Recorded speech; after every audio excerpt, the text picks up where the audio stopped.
就是感谢现场和屏幕前面的朋友来观看我们蓝理听说的第36期。今天我们分享的主题是大学申请的一些经验。那我们非常有幸的请到了这4位非常我们优秀的蓝理的孩子啊，第一位是若楠，然后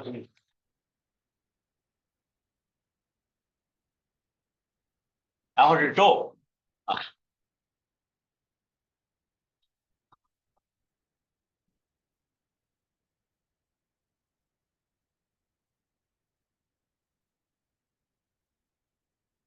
说请来一下子请来4位我们优秀的学生那个准大学生来到这里头，其实是挺不容易的，因为大家也都可以理解，他们也都是比较低调，不想太张扬宣传。然后是我也非常感谢他们的爸爸妈妈，我们请了他们爸爸妈妈就是聊天，然后做了一些工作，4个人他们也知道这是就是相当于给我们华人社区做了一点点，就是说对我们做一些帮助吧 ，contribute， 因为就是给我们分享一些经验，所以呢，我们大家确实需要鼓掌，感谢一下4位优秀的朋友。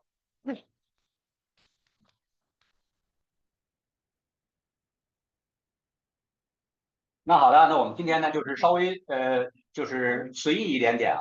我们今天呢，听说主要分成2部分，第一部分呢，就是我会代表大家问他们一些问题，我们就是以像聊天的形式。那我呢，英语没有那么好，我主要是说中文。那在座的有很多小朋友可能是不喜欢中文，如果又喜欢说英语呢，你们有问题的时候呢，也可以用英语问。如果你们希望他们某些话的时候要让他们英语说的时候呢，也可以提出来。但大部分时候呢，他们主要是可能是会说中文。但是如果你们说中文说的不方便了，如果想说英文的时候呢，也没有问题啊。我基本上也大概能听得懂啊，听不懂的时候我就装作听得懂。然后呢，第一部分就是第2部分之后呢，我们会开放一部分时间来是问答。问答呢，主要是以现场问答为主。如果时间来得及的话，线下的朋友也可以有问答。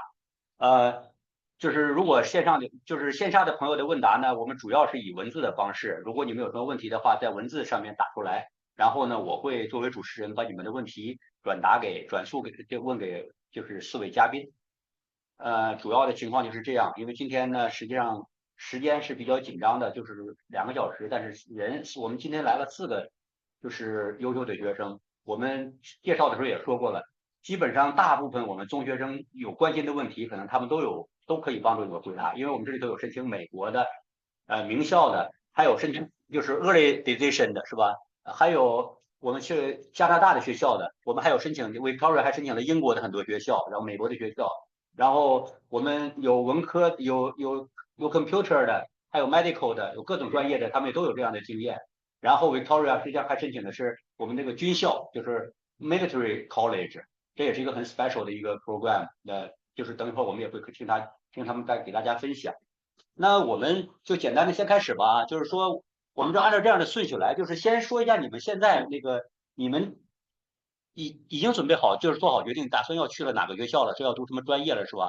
然后你先说一下，你们每个人都先说一下吧。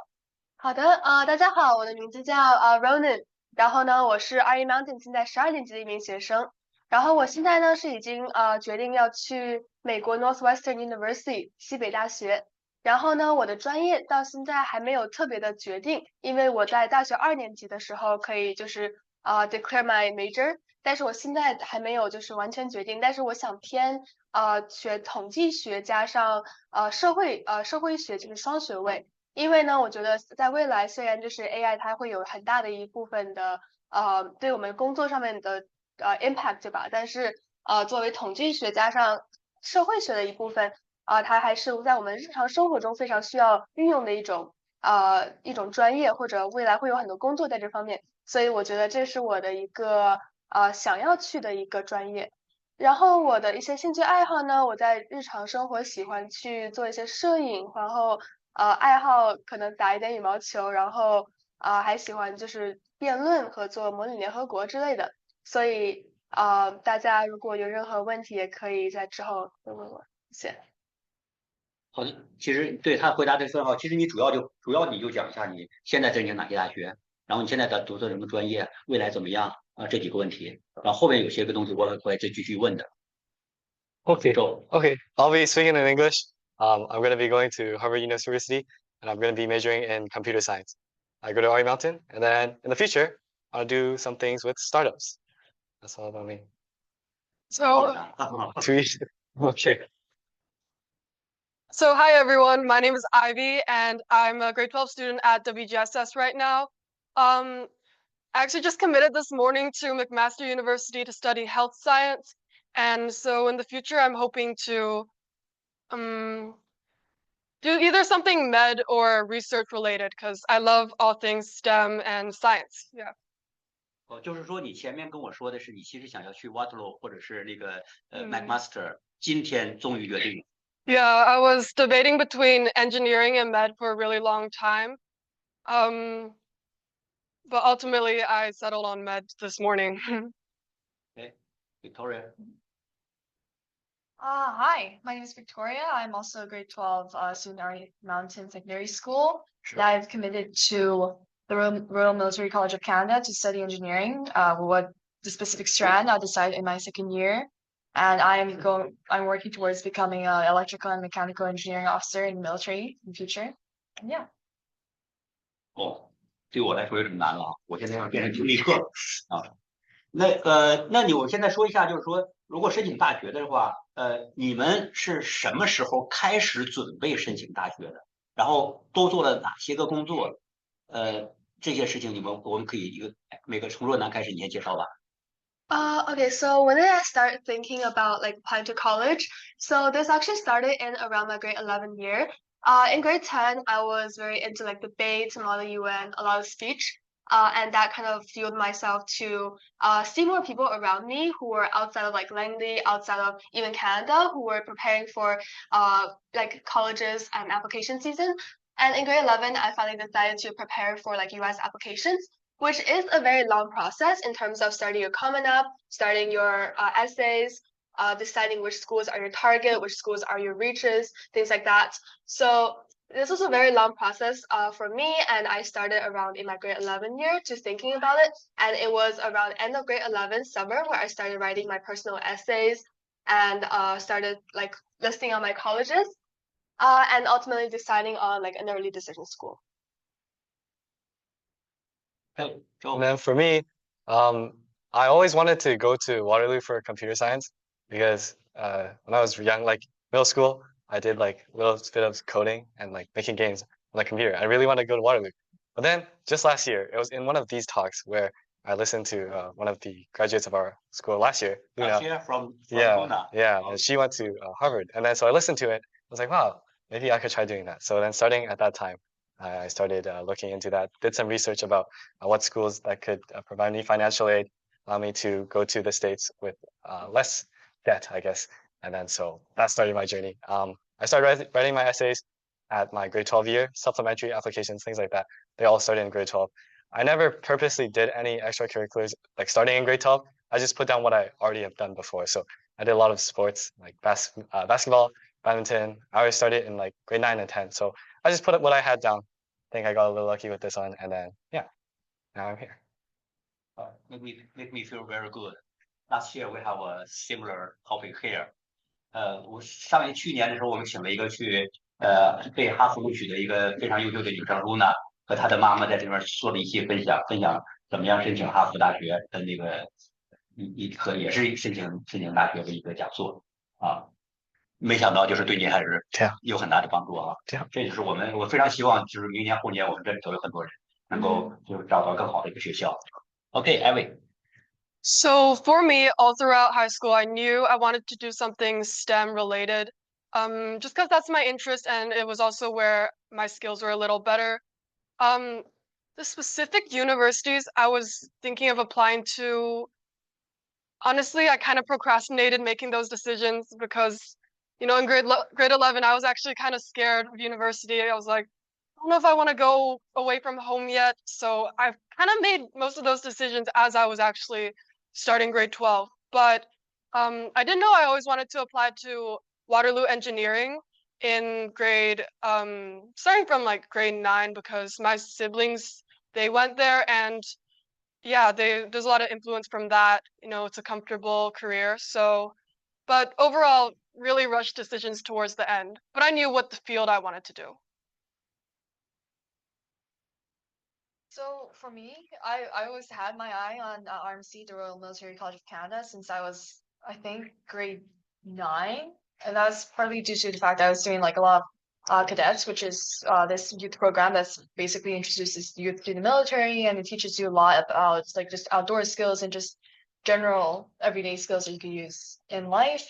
And from there, I've always just had my eye on it, and I was just really, I think for most of my high school career, I've just been really intent on just applying to the Canadian schools, UBC, UT, Waterloo, and then also RMC, and seeing how it goes.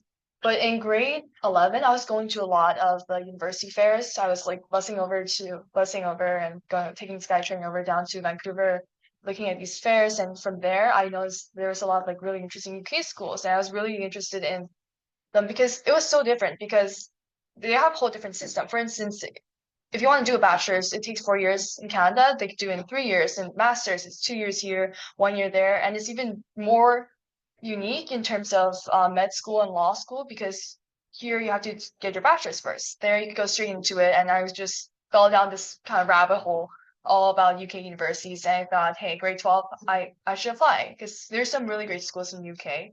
And so I think it was the summer before my grade 12 year, I started writing my applications. I did a classic Canadian schools. I also looked in RMC. For UK schools, it's very simple. It's significantly more simple than the US school. So all you have to do is write one essay and fill in a lot of information, just common information, and send that one thing to all 5 schools. It's not like the US where you have to customize like your answers and responses to each school and write extra essays for each school. You just write one thing for the UK schools and send it over. And that was pretty easy, pretty simple. So that was UK. And then as for RMC, I started applying in September, and it was just a whole series of various exams that I had to go in for, which I'm sure I'll be talking more about later. But yeah, that was throughout the whole school. OK，你是那个参加过 Air Cadets 是吧？你 Army 觉 OK 啊什么 Army Cadets 啊 Army Cadets 不是 Air Cadets？你觉得这种那个 Cadets 的对申请 military 的学校是有帮助，还是必须，还是只是一个 asset？当然不是必须，可我觉得这个很好，因为 sorry, I'm gonna switch to English. I think it's a great opportunity. Obviously, they're gonna see cadets, and they know like you already. I think something I said to my friends before, it's like if you like cadets, that doesn't mean you're gonna like the school. But if you don't like cadets, you're for sure not gonna like the school, because it introduces you to a lot of the military life. You get to learn about them, and during the summers you go away, attend these camps where you just kind of just immerse yourself more into their culture, either by learning marksmanship or learning drill. And from that, yes, from when they see that, I'm sure they'll have a more of inclination to pick you. But more so, cadets offer you a lot of leadership opportunities, which I know RMC and just colleges in general, they adore when their applicants have a leadership role. And I feel like cadets provide you a lot of opportunities to take on such a role, which would really help in any application, not just RMC. 我下一个问题就是代表学生问题好奇的问你们的啊，就是说你们在 Grade 12，Grade 11的时候就要开始想思考的事情了，但是准备的事情是有一部分是主要是在 Grade 11是准备的，是吧？你们在 Grade 11和 Grade 12的时候，你们花的时间在 academic 上，在学习上和在学校之外学习之外的时间，你们都是怎么样的一个比例？你们知道可以说一下吗？从你开始说吧。So, grade 11, I think I spent a lot of time just studying. I spent a lot of time studying. I'd say I think it's a few hours each day. I used to study with friends a lot because I find that it makes it more fun, and you're still being social, and you could like hang out with friends, maybe throw around frisbee or play some badminton afterwards. So I think my life revolved a lot around studying during grade 11 and grade 12. OK，因为我知道，就是在这里头 A 位不是 IB 的，剩下你们3位都是 IB 班的啊。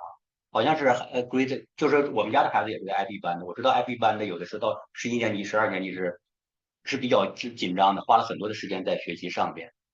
反正但是这个可能每个人也是不一样的。我知道我们家的孩子是非常多的时间都在学习上面，好像特别有一段时间都没有时间social，没有时间玩那种感觉。我想让他带点什么，让他干什么他都没有。那你们呢？OK，艾薇。So the way my semesters were always organized, I would have like the worst semester ever. Like I remember in grade 11, I started with AP Chem, AP Bio, Physics 12, and French 12. I had like those 4 classes all at once. So those times are like really hard to manage your time because the workload does get really heavy. And during those times, I basically all I did was study. And then extracurriculars, anytime I wasn't studying, basically, you would try to dedicate that to working a little on extracurriculars. Because the Canadian universities, a lot of the programs, they do want to see some of those. But then during the easier semesters where like say you have like study blocks, socials, I had AP English with that and math. That's not as bad. I think like if you do like 2-3 hours of homework a day, that's good enough to do well in those classes. So, but yeah, I will say if you're gonna be ambitious, the social life aspect and like leisure time, I wouldn't expect it to be super great. 它有的时候不一定是 leisure time 或者 social time，还有的时候是你要 spend a lot of your time，这个就感觉这有些个课外的活动会帮助你申请大学有用的，是吧？比如像周他会体育方面，或者是若男是在 debate，或者是这个很多的其他的 club。你是在这边有什么就其他的？你也是有花了很多的时间在上面，对吧？Yeah, so my main extracurricular was like my siblings and and I'm lucky I got this opportunity because I have the connections, but we were making a video game together. And yeah, so that like focusing on one big extracurricular is a lot better than having like many smaller ones, in my opinion. So I would definitely consider putting your time into one of those bigger projects or bigger hobbies. Cool. Oh, for me, I think even in grade 9, 10, 11, I just did what I found fun. I really like sports, so I just kept playing sports. And then for studying, I guess I did what we needed to do. If you had to read the textbook, you go read a little bit of the textbook. If you have to do some homework questions, you go do them. But then beyond that, I don't think I purposely went out of my way to do something that I felt like I didn't want to do. Yeah. Oh, the one thing though, there's an SAT that you kind of have to study for. Maybe I can talk about that later. But yeah, beyond that, I never said I had to. Yeah, I just did what was fun. That's what I did. As far as I know, yes, even yesterday or the day before, you just play the badminton or the. Oh yeah, I just came back from provincials. Yeah. 我知道周是花了很多的时间在业余时间上玩啊，他会体育很好。对，How about you, Rona? So for me, I think I found like passion in what I did as extracurriculars as well. So it was like not because I had to do debate to get into university or anything. It was more like I did it because I like doing it, and through that I found a lot of other things I like doing. So that's why I spend most of the time on like extracurriculars and things like that. And I'm also personally like someone who likes traveling a lot and who likes going out to like different places and see different things. So I think that's also one reason why like debate, Model UN, speech, things like that really made me like extend outside my like own little circle. So I would say that was kind of like my social or like leisure time. It was traveling to tournaments and having fun like outside of school. So I would say obviously like don't do something to try to get into university, but instead like doing something that you actually have passion for that will help you in the future, obviously, but something that you will have like the self-motivation to do.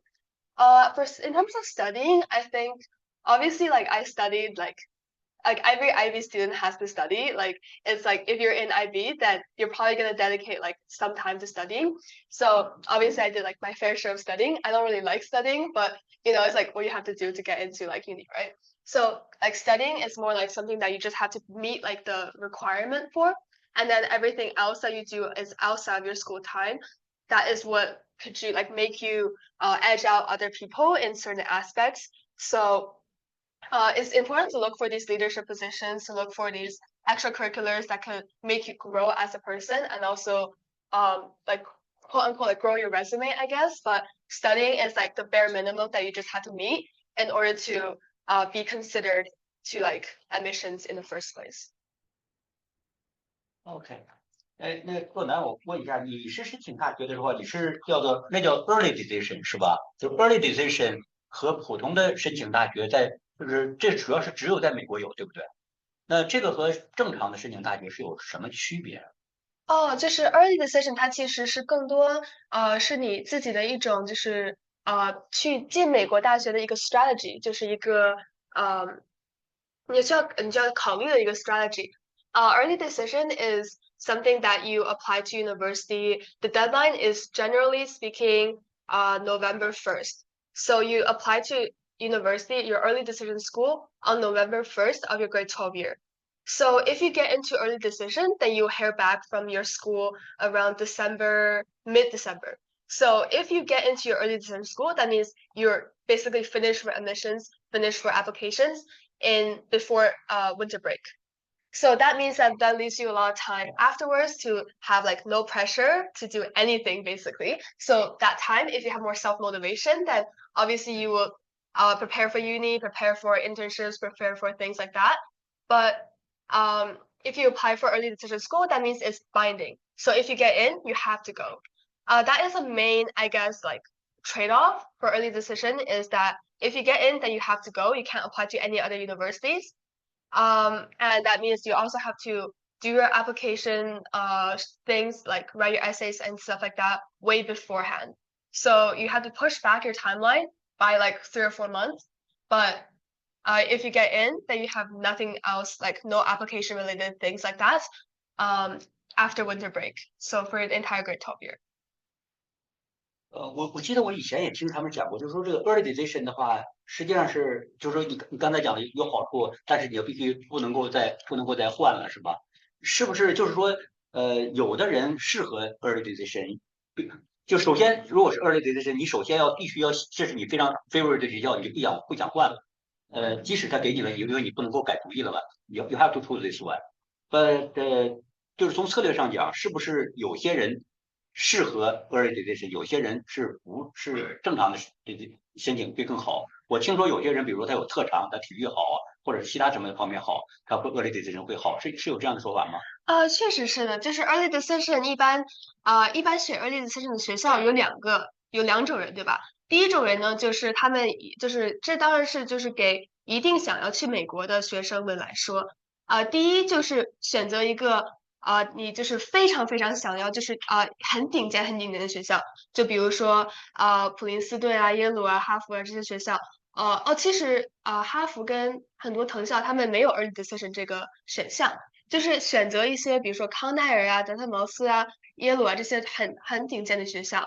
然后呢，就是如果没有进 early decision 的话也没有问题，因为你正常 regular decision 还可以继续升别的学校。这是第一种选择。第二种选择呢，就是选择一个你比较适合的学校，就是它可能排名不是就是最顶尖的，但是你觉得你非常非常想去这个学校。比如说对我来说，西北大学它虽然是美国前10的学校，但是呢，它在它的商学院是美国就是排名前5的商学院，然后它的其他一些地理位置啊，然后学生的氛围啊，学术环境我非常非常喜欢，而且我自己也去了芝加哥，然后去访校，然后我感觉我非常非常喜欢这个学校，所以我觉得它很适合我，所以我选择了去 early decision 这个学校。所以这是2种选择，一是你选择一个非常顶尖的学校，你觉得你大概率不会进，但是也没有关系，因为你只要试一下。第二是你选择一个你非常想去、非常合适的学校，然后你想就是提前把你的 application season 给就是完毕，这样也是一个很好的选择。但是总的来说呢，early decision 一般录取率会比 regular decision 高一些，因为它是 binding，对吧？就是你进了你必须就去，所以它一般会就是比例会高一些。所以这就是选择早升学校的一个很大的优势，但是弊是呢，也是你不能选择其他学校了，所以这就是需要考虑的一个问题。好，周，那你给大家介绍一下，就是他那若男是主要讲的 early decision 的，那就是你是没有申请 early decision 是吧？你说是 regular 的，那你讲一讲，就是说你给大家介绍一下，就是说他没有讲过的那些个，补充一下，就是关于美国大学申请都有哪些，都是什么 process，什么样这个过程。Okay. I'll talk about the process. Sure. Okay. So the thing that you apply to most American colleges with is called the Common Application, the Common App. So in there, there's a few parts to it. So one big part that's common for everyone is this big personal essay. You write, it's like 650 words long, I think. You write down something that it's about anything, honestly. You can write about anything. And then there's some other sections, like you have to list some of the activities that you like to do, some awards that you have, and then other just general information like where you live, I guess, stuff like that. But you put that down for the common application. And then for each individual schools, there are what's called supplementary applications.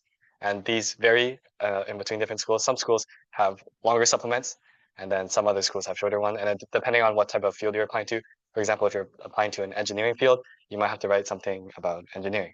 Or if you're applying to human sciences, maybe it's something about that. And then, yeah, you just spend the time figuring that out. And then there's also another important section, the letters of recommendation. For schools that are more, that have more requirements, they typically require a little more of those. So I think the most I had asked, yeah, you need 2 letters of recommendation minimally. So they prefer one from a humanities teacher and one from a STEM teacher. And then if you have like a coach that you think that really has seen you grow, maybe you can ask them as well. So yeah, you put all that under a common application, and then you get it sent out, and then you'll get it back in a few months. Yeah. 那艾薇，你申请的大学是主要都是加拿大的大学是吧？没有申请。那你给我们介绍一下子加拿大大学，我看到你是申请了好多大学，差不多是很多大学都申请了。那你给我们大家介绍一下，就是如果申请加拿大大学，是不是每个大学申请的都不一样？还是有哪些大学就是那个我们申请大学第一个 process 都是什么样子的？还有一个就是说申请加拿大大学是不是每个大学都有很大的？就是每个大学和大学之间是有很大的区别，你给大家介绍一下。Yeah, so one of the my least favorite parts about applying to school in Canada is that it can get a little messy because the way you apply will kind of vary for every university. Depends what province it's in, and even like the individual programs too. So I'll talk about UBC first, since it's probably a lot of people are interested. I'm pretty sure. So UBC, they want you to list 5 extracurriculars. I think you can add more if you want. Then you write, it was either 2 or 3 short essays. It was only like a few hundred words. And then there was no references required for any of my schools in Canada, or like no reference letters. Some of them want you to put down a teacher they can talk to like prove you did an extracurricular, but no reference letters. And yeah, you kind of, if I'm remembering correctly, you just paste all of that into like UBC's whatever portal they use. And I think it's My Education BC. No, it's not. Whatever portal they use, you paste it in, and it's like a one-time thing. You just press submit and it's done. And then for Ontario, which is like where all the rest of my universities were, they have one portal that's shared between all the universities called the OUAC, and there you make all of your university choices. You write down all the programs and everything, and basically through that portal, you just let the university know that you're interested in that program. But then afterwards, what happens is each of those universities, they individually send you an applicant number, and you'll have to use that to log into their individual portals and then complete like all of their supplementary applications separately. So some universities are going to ask for interviews. Some are gonna ask for essays. I know some even ask for like a specific test you have to take. I know that Ivy Business School needs the Casper exam. And then some you can just apply through OUAC and they'll automatically consider you. So a lot of research to be done because it really varies between the different programs and universities. 我是不是可以这样说，就是说申请美国的学校，它都有一个 essay，然后介绍你各种各样的东西，把你的很多亮点要告诉他。但是申请加拿大的学校好像是学校跟学校之间就不一样，有的学校就会问你一些个你做了什么课外的活动，有的你的学校好，有的学校好像是什么都不问，就是你有成绩就可以了，是吧？是啊，还有的学校就是问一些个很奇怪的问题，反正你答完了之后，他喜欢你他就要你了，不喜欢你他就不要你。所以说，如果我们要是申请加拿大学校的话呢，你们最好就是提早一点点做自己的 research， 然后你看看他可能会问你什么东西，然后你们再更早的决定，甚至是说你没有决定之前，更早的时候你可以提早大概有可能会知道他会问你什么东西，让你准备哪些资料、哪些材料，那么你再认真的在准备这些东西可能会更好，因为很多学校，据我所知，好像 McMaster 好像是很多东西都不问。你都没有机会告诉他你在学校里头你的 hobby 是什么，我是什么做过联合国的这个东西，我的篮球很好，他都不问你这个问题，他也不会没有一个 essay 给他，他就是让你回答几个问题，你回答完了 OK 就过去了，是吧？要看专业。要看专业。是。好的。那个 Victoria， 你是美国的学校、加拿大的学校和英国的学校，其实申请了很多，是不是都申请过？一多半都是加拿大和英国的。主要是考虑加拿大和英国。那你为什么要申请英国的一些学校呢？像我本来说，我觉得英国学校他们跟加拿大和美国、北美这儿很不一样。然后 also like their institutions, it's been there for so long. They have some very prestigious universities that I thought was really interesting, and the way they structured their programs, where you're able to finish a degree like in a significantly shorter time. For example, you could get your bachelor's and your master's in a matter of 4 years rather than at least 6 in Canada, or the fact that you could just go straight into law or medical school. I think that attracted me to it first. So I thought that was really interesting, and its process to apply is actually much more simpler than it is in Canada and US. As I mentioned before, you only have to write one essay really. So you know that in the US you have Common App, in Ontario you have OUAC. In the UK, every school that you could want to apply to, you could apply to through something they call the UCAS, which is also this application portal where, like normal, you just put in your information, your name, where do you live, blah blah blah, and then you have to write this personal statement as well, like the US, and that one's that one's actually kind of different, because in US you want to write about something that unique, you want to stand out, you want to seem interesting, talk about extracurriculars. For England, for the UK, it's really interesting because they care a lot about grades. They prioritize your academics and not so much your extracurriculars. So for example, for your personal statement there, you're going to have to talk about just specifically your grades, what classes you took, what job you want to aspire to achieve in the future, and any extracurriculars that are related to your grades. I actually consulted with this studying UK people. It's SIUK. It's actually a really good organization. It's funded by, I think, the UK government in order to get more international students. So it's a free service. You could ask them to help you with your application. You can ask them questions about it, because in Canada, I know it's more common for us to apply to US schools, but so a lot of people don't know that much about UK schools. So they have this service to help us through that process. So yeah, Common App adjacent is basically UCAS. It's information, personal statement. That's it. You send it over, and within a few months, you'll start to get offers back. And it's the same thing. You don't have to have specific additional paragraphs or information for any school. You could choose up to 5 schools, and I believe it's like $50 to apply to all 5, and it's $50 whether you apply to 1 or 5. It's very simple, straightforward. I actually really like it. It's if you are thinking about UK schools, it's not that hard of a process. You could just do it, send over, and yeah, that's it. 很简单，好像也不是很贵，比加拿大这边好像便宜点。那你再介绍一下，就是说那个如果就是军校，关于军校，我其实是比较好奇的，因为我以前从来都这个方面没有太看过。我发现听说蛮有意思的很多点，比如说是进去了就不用交学费，给你钱，然后吃住什么都免费，好像还有工作之后还有工作还有给钱啊。这个回头等一下我会问你。那我们先想一下，就是说申请这个 military college 和普通的 college 这个 process 上有什么区别，或者说你有什么不同吗？对，很多不同，可我觉得最大的东西就是，申请这个学校，你不是申请一个专业或啥，你是申请一个工作。So first of all, it's just basically a long, like just job interview.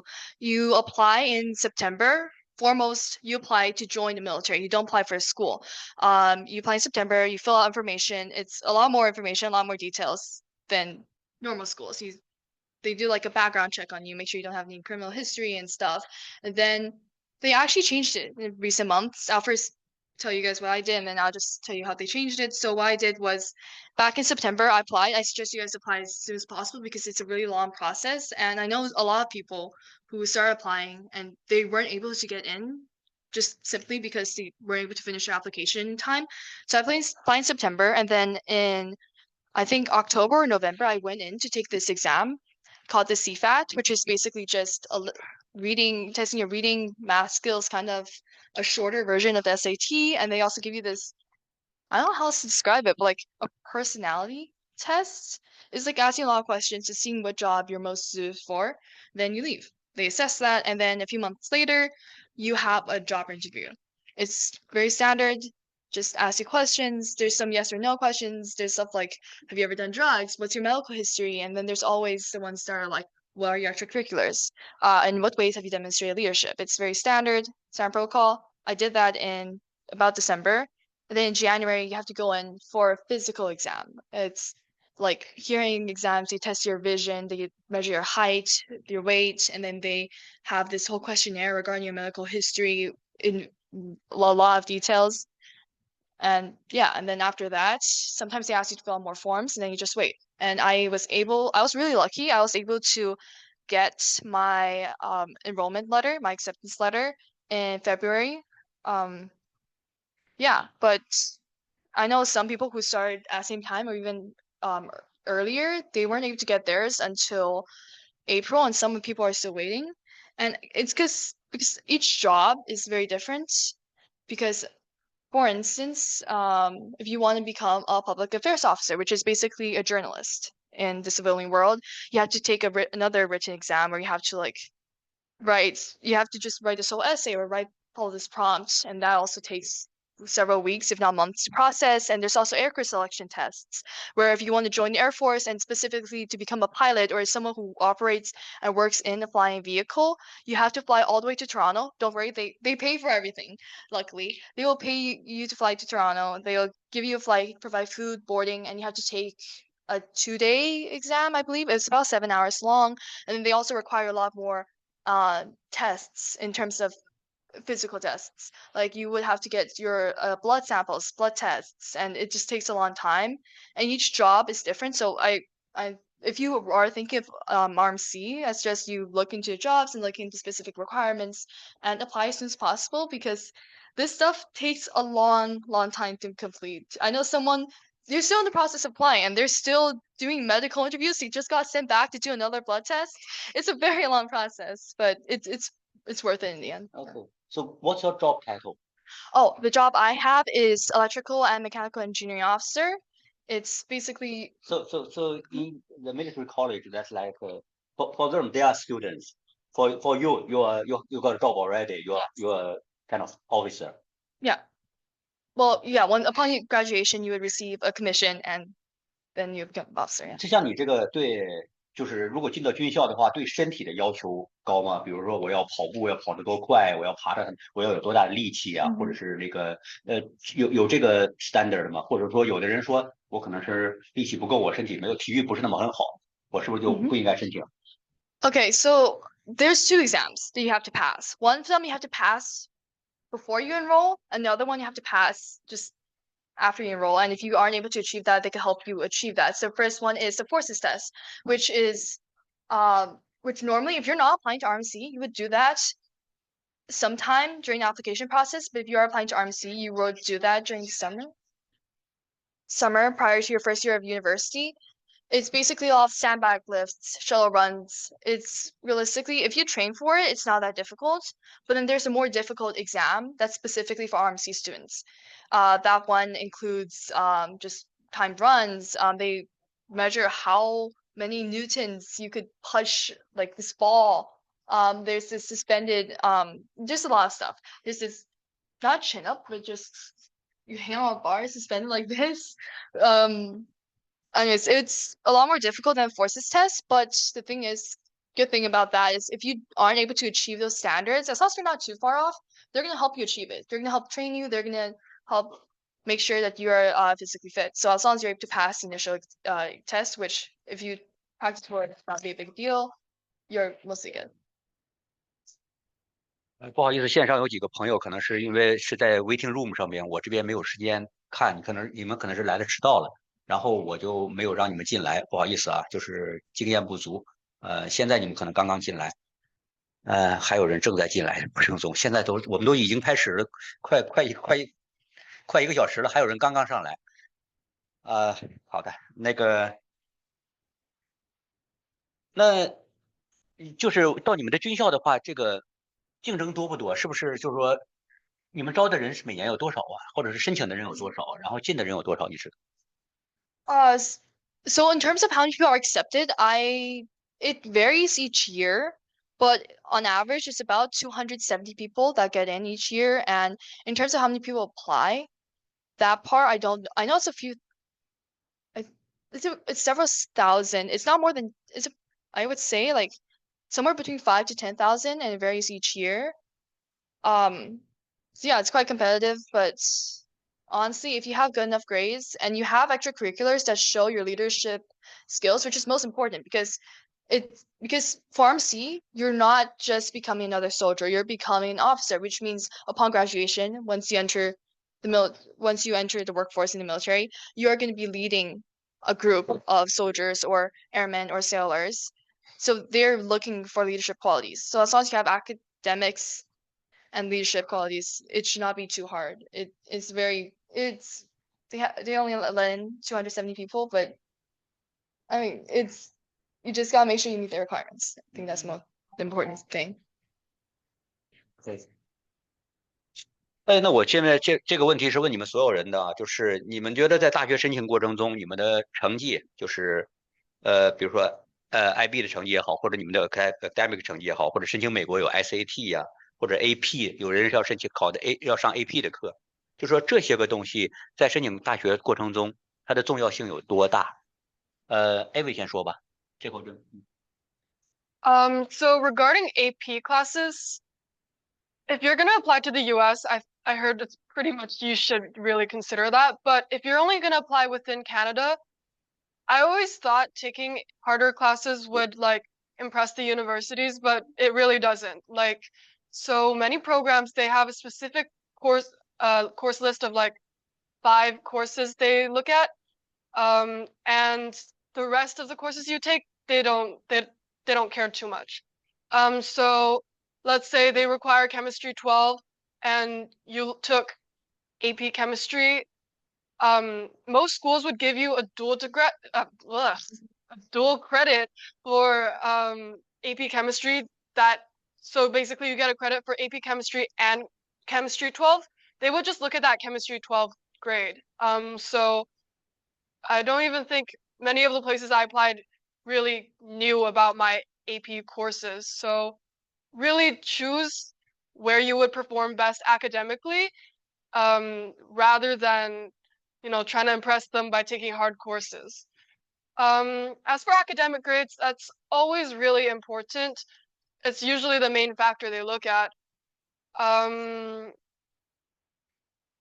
Yeah, I mean, yeah, I would definitely prioritize those above extracurriculars and all that, unless you can get something really insane. But yeah, definitely put those first.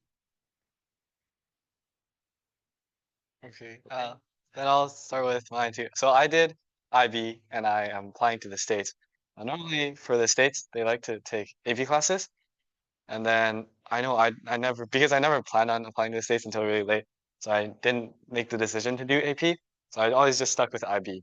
And I think the other requirement that they say it's optional, but I feel like they like it if you do it. It's the SAT. And this one, I think this one you can actually do lots of preparing for it and it'll actually help.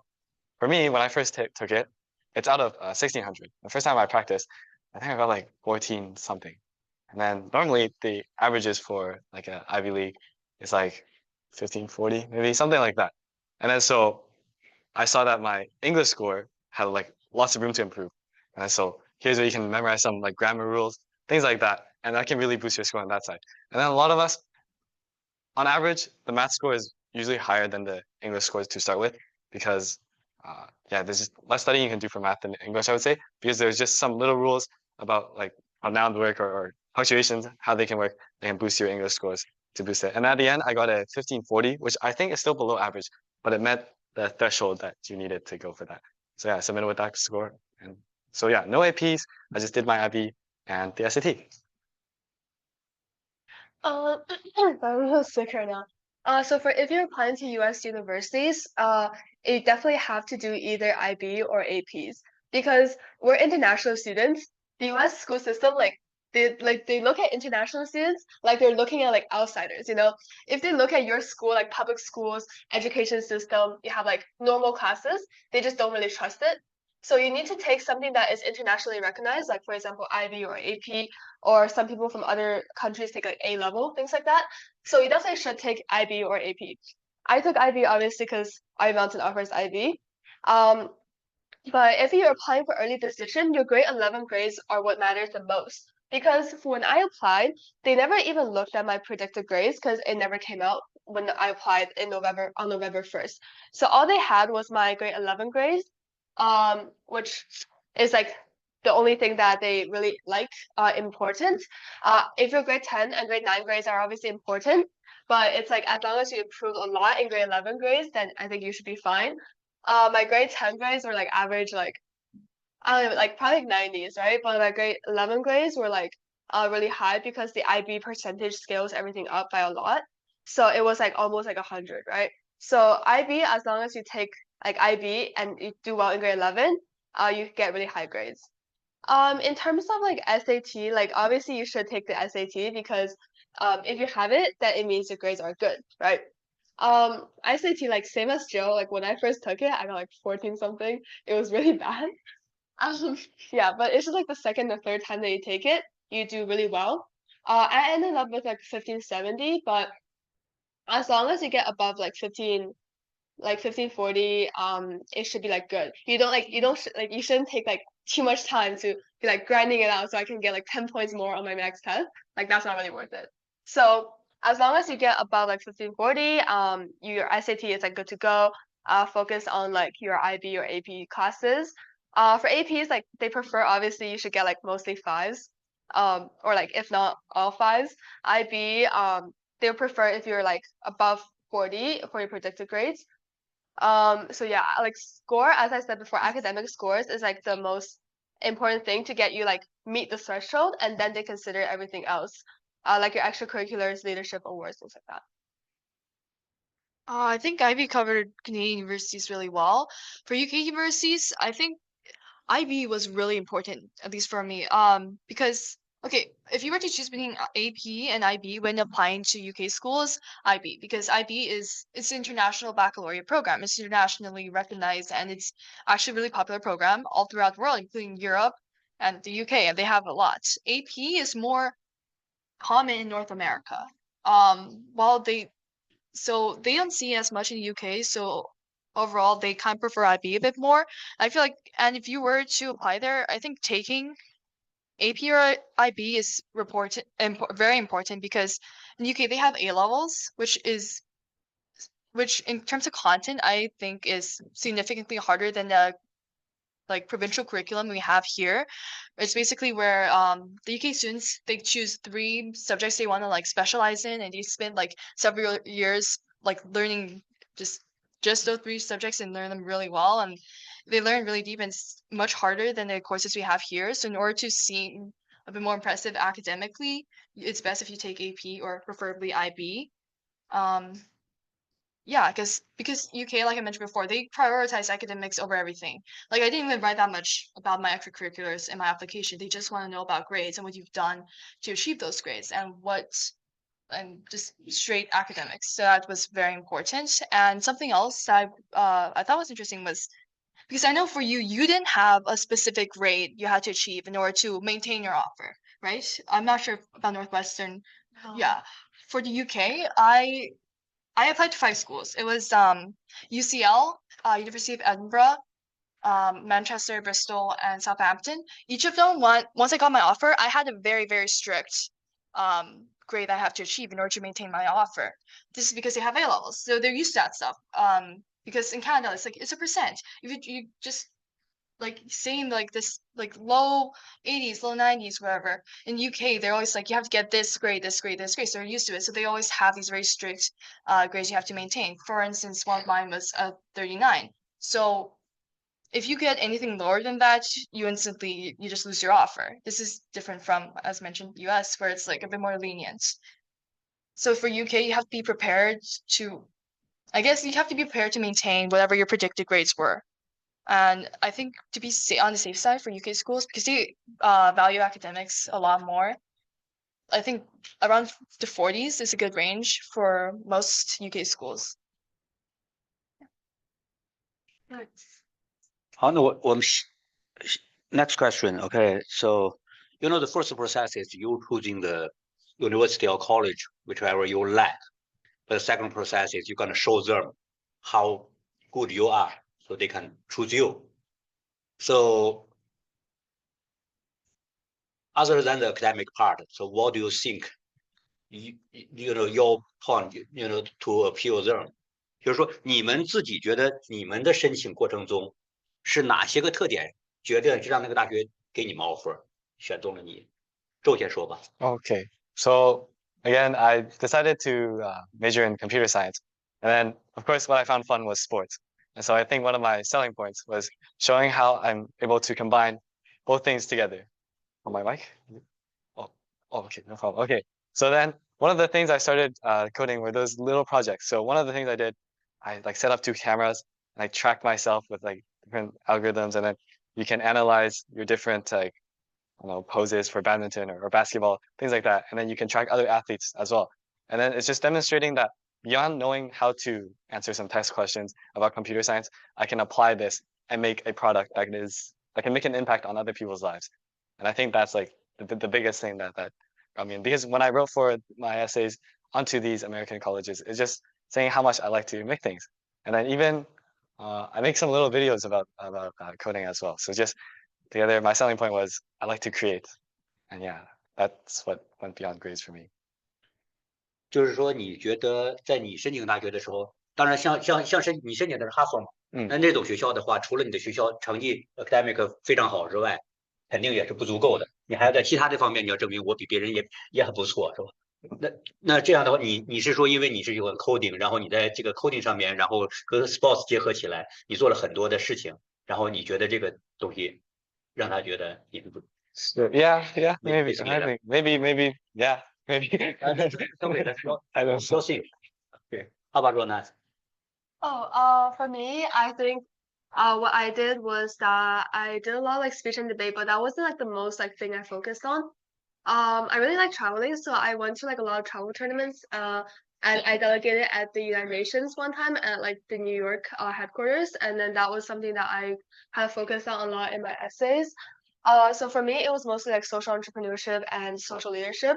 For example, like we raised like a lot of money for this like one charity thing that I did in my grade 10, 11, and 12 year. So I would say like for me, it's like a lot of my extracurriculars that I did that would like pertain to social leadership. And also one more thing was also like the interviews, I think.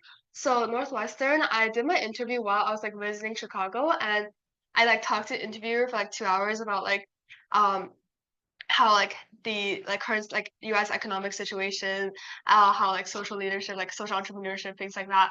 So it's like having like a likable personality or like someone that is willing to like learn and willing to explore and showcase that personality to the admission officers. I think that's what's like really, really important. So like not really just like the awards, right? It's like if you win like first place in this one like debate tournament, that's not really the selling point. Or unless if you're like Team Canada level, then that could be like a really, really big selling point. But for me, it was more like my curiosity and like willingness to explore and just like passion for like seeing the world outside, I guess, that really like I guess stood out in terms of my interviews and my essays.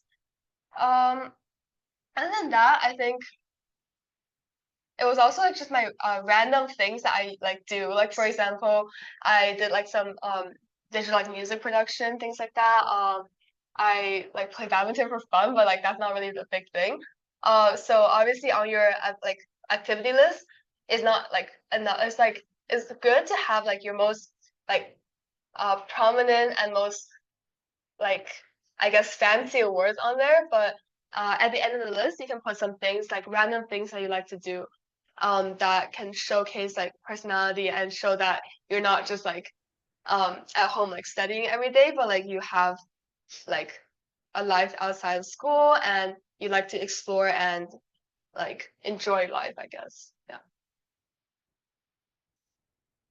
Yeah, I agree with what Ronan says. It's very important to show that you have passion, you have curiosity. I think for mine, a lot of my extracurriculars tie together in this like overall or overarching theme of this kind of environment because I'm very passionate about climate change and a lot of my extracurriculars reflect that, whether it is me just constantly going on hikes or me with the cadets I actually attend a lot of courses where I was able to spend weeks doing these expeditions. I was able to achieve the AST1 certificate, which is this avalanche training certificate, and I was able to just do a lot of that. And I was, in addition to that, I was also able to have some kind of leadership role in it, where I was able to teach younger children just outdoor skills and lead them in these camping trips or expeditions.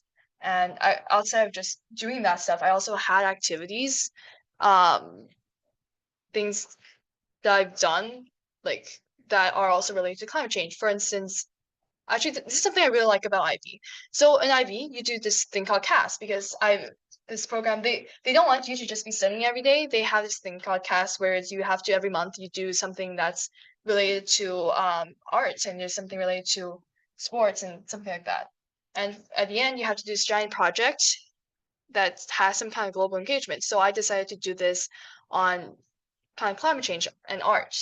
Me and some of my friends, we had this climate change themed art exhibition where we had like just artists from like kindergarten to grade 12 just create something that's about their environment, whether something they love about it, something they don't want to lose, something about global warming and something like that. It's just to help inspire people to think more creatively and more critically about this issue. I think that's, in addition to all of my other extracurriculars, how it all kind of ties together under this like umbrella, like overarching theme, helped me a lot, especially because I was applying to outside of the military, I was applying for chemical engineering and environmental engineering with a focus on environmental engineering. So I was really trying to push like my passion for the environment into my application. For me, I think my biggest takeaway from the whole application process is that try to, first of all, like Ronan said earlier, do something you like that you have passion in, because I think the only projects you can make that are really impactful and impressive are things that you actually like and want to put time in. So for me, that was my game. I had a few other things like I taught kids Python and I was the president of physics club at my school, but I think overall what they want to see is somebody that's like passionate and like can take a passion and make a goal out of it and be dedicated towards it, which is why I think having one main hobby or activity to focus on is a lot better than having stuff all over the place. Yeah, because it shows that not only do you have interest, you can work hard and like actually build something out of that interest. So at least for engineering, that's definitely my takeaway because I actually thought I would be doing engineering or CS for most of the process. So those were the things I focused on. But also, if you want to just stand out through essays, because not every university looks at extracurriculars, standing out through essays can really help too. And my tip for that is don't focus on saying what you think they want to hear. Like, don't be like, I need to impress them, so here's everything I did in the past 5 years. Let me just tell you about that.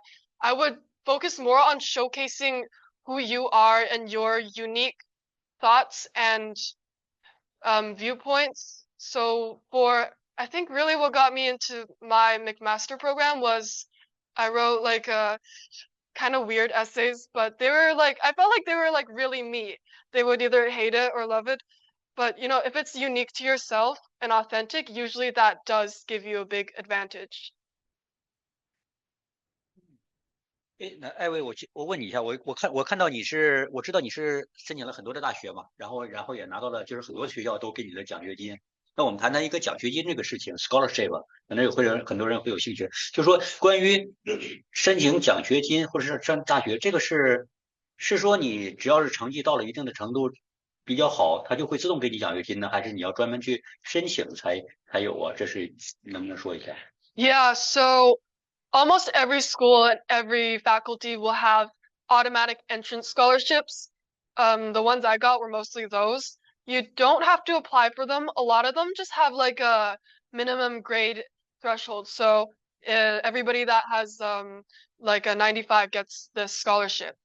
Some of them, there are more specific entrance scholarships at each school that they only pick a few people for, and those would have a more specific things they're looking for. I think they would actually review your whole profile, your essays, extracurriculars, and not just your grades.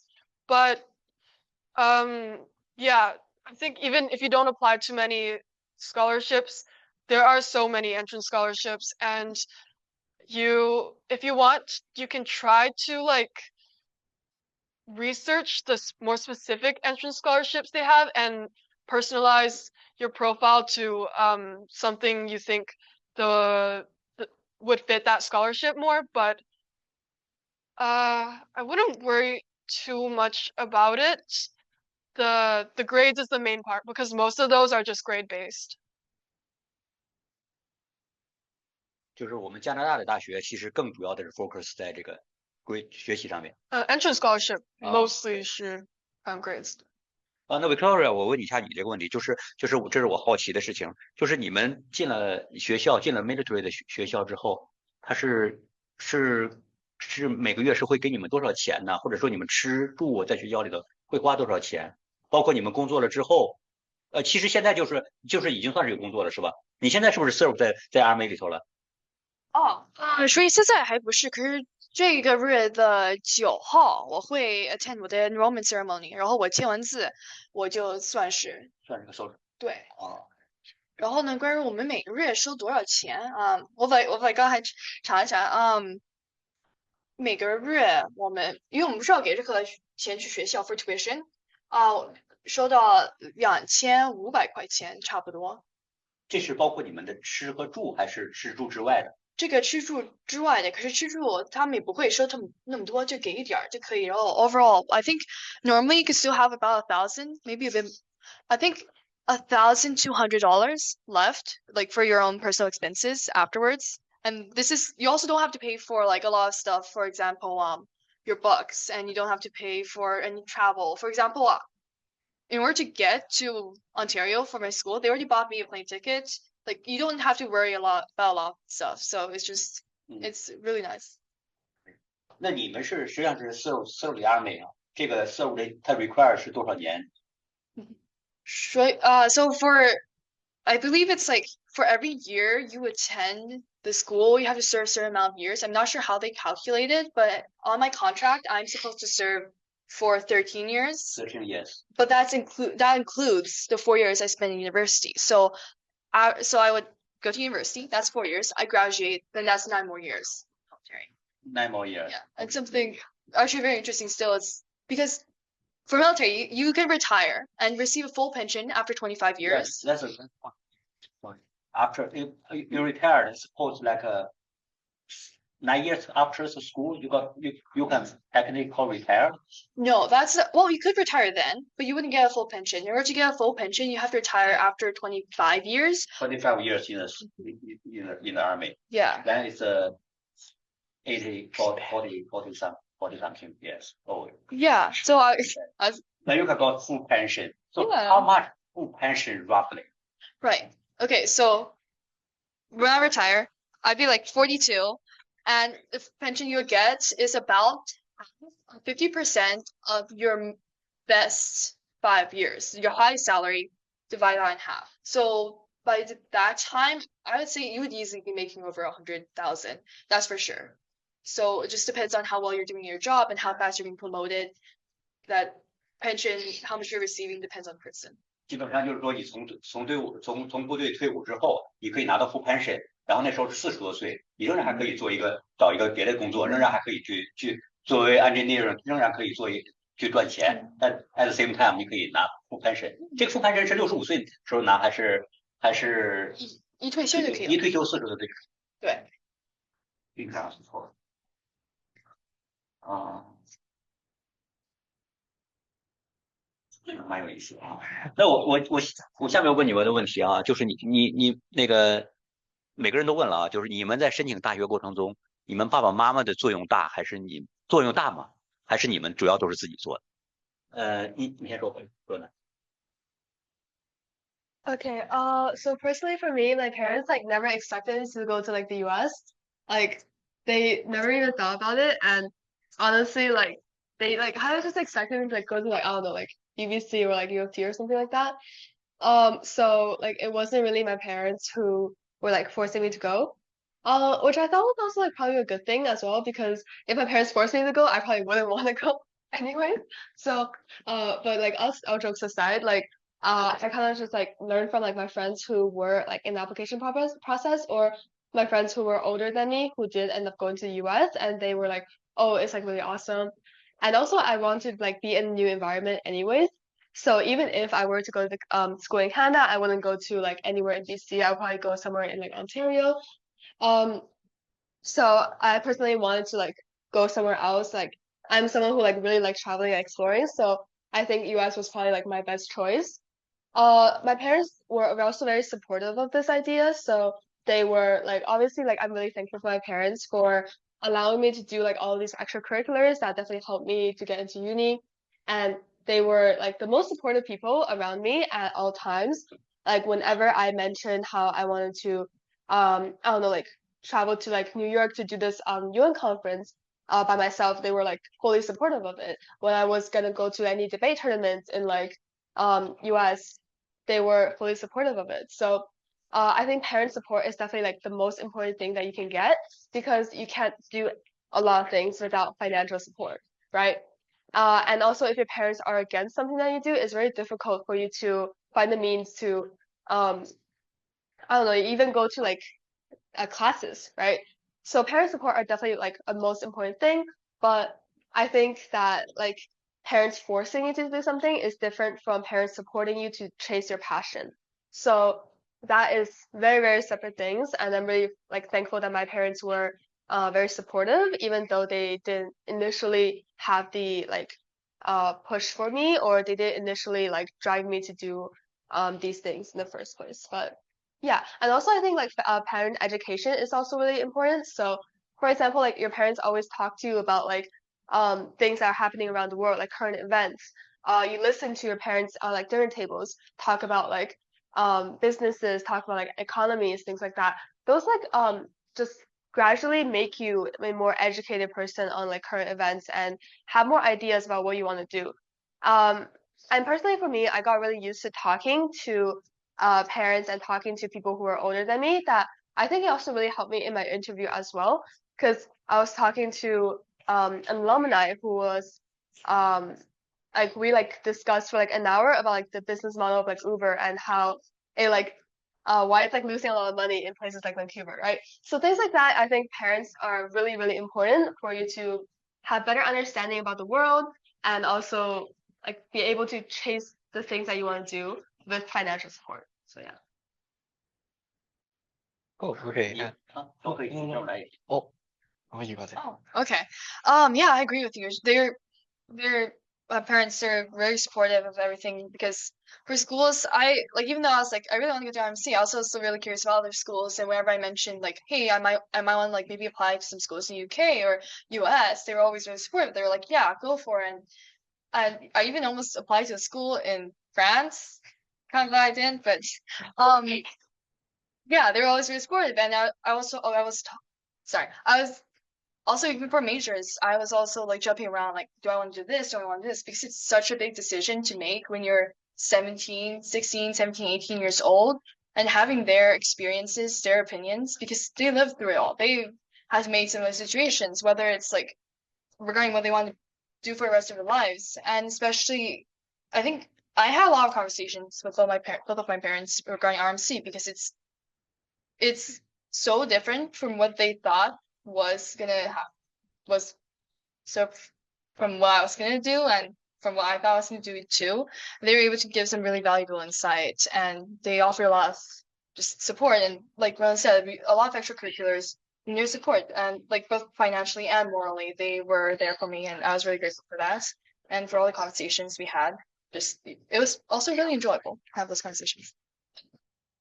Yeah, I really agree with what both of you are saying. I think it's so important for parents to be supporting and like not controlling. I think one of the most important things that's helped me reach my goals is my parents never were strict. They never required me to get any grade or like spend too much time studying. If I ever talked to them about anything this way, they would always encourage me to just find what I love. And when you're like working, not because you have to like meet a specific, like not because you have to make them proud or impress them, but because you want to make yourself better and find something you love, you're going to be so much more successful. And so I think that really helped me get better grades, just me wanting to work on myself. And then for the university process, that's where the support came in a lot more because, like I said earlier, I was actually pretty scared about university. I didn't really want to leave home. And it's them talking to me about their experiences, their view on the world, that really it helps you open up to the different possibilities outside. And also they're the people that understand you most. I think for me, when I'm choosing my my programs, what I want to do in the future, you don't always know yourself the best or know what you'll do best in, but so it's just so helpful to have like an outside perspective from somebody who sees you, you know, from the outside, for them to tell you what they think you might be more suitable for, because you don't always know what's best for yourself. Sometimes we get a little mixed up about ourselves. So having them there to talk to, that is like the most important part of the university process, I think. Yeah, not much to add for me. Yeah, I mean, directly in terms of applications, I think my parents couldn't really help too much for that. There's like a language barrier and understanding through like what's happening with the schools and things like that. There's just there's a barrier in terms of that. So directly in terms of applications, they don't really help much. But again, as all the three of them said, just emotional support, financial support for being able to allow you to do all of these things. I think that's the biggest thing. Oh, one more thing. Like, if you're a parent, you want to support your kid. One thing that my mom really helped with was she was always like helping me do research, looking through different programs at different universities. So her having that understanding of the different opportunities out there really helped me, especially when I was scared of university and I didn't want to do all that research. But you know, you want to have like the more knowledge you have on these different programs, the better choices you can make, right? So always having that extra research really helps. Pretend your parents are not here. No. You don't right for them. Okay. 就是那你们的学校和你们的老师对申请大学这个帮助大吗？每个人啊 ，OK，随便说啊。Yeah.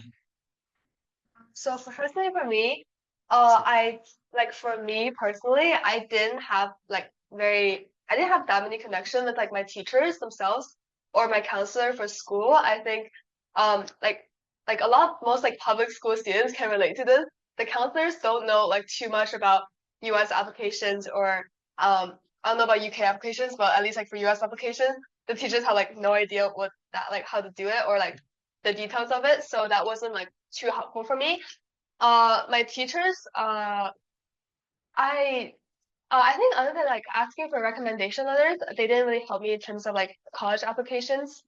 For me, my rec letters were mostly from outside school, my extracurriculars. Like I had a recommendation from the founder of like a charity, and also I had a recommendation from the president of like owner of like a debate school. But either way, like my teachers, I only had like one rec letter because it was optional in the other one. So I didn't have too much like support from my teachers in terms of the like US application itself. What helped me the most was actually like my upperclassmen from other schools and from my past experiences. So a lot of my friends who already graduated and are going to the universities. So I had like some friends who were going to Northwestern, going to Harvard, going to Berkeley, some other friends who were helping me with my activity list, with my essays, helping me edit things like that. So I'm really, really, really thankful for my friends who did end up helping me. And like also the most important thing that you can do is to reach out for help, right? It's like when you have these connections, it's most important that you actually go talk to them and actively ask them and ask them for advice, ask them like to read over your essays, things like that, and also return the favor when you are in a position that you're able to. So I think that's what mostly helped me in terms of teachers. It was mostly just like school academics, not much for application itself. Yeah, and then for me, same.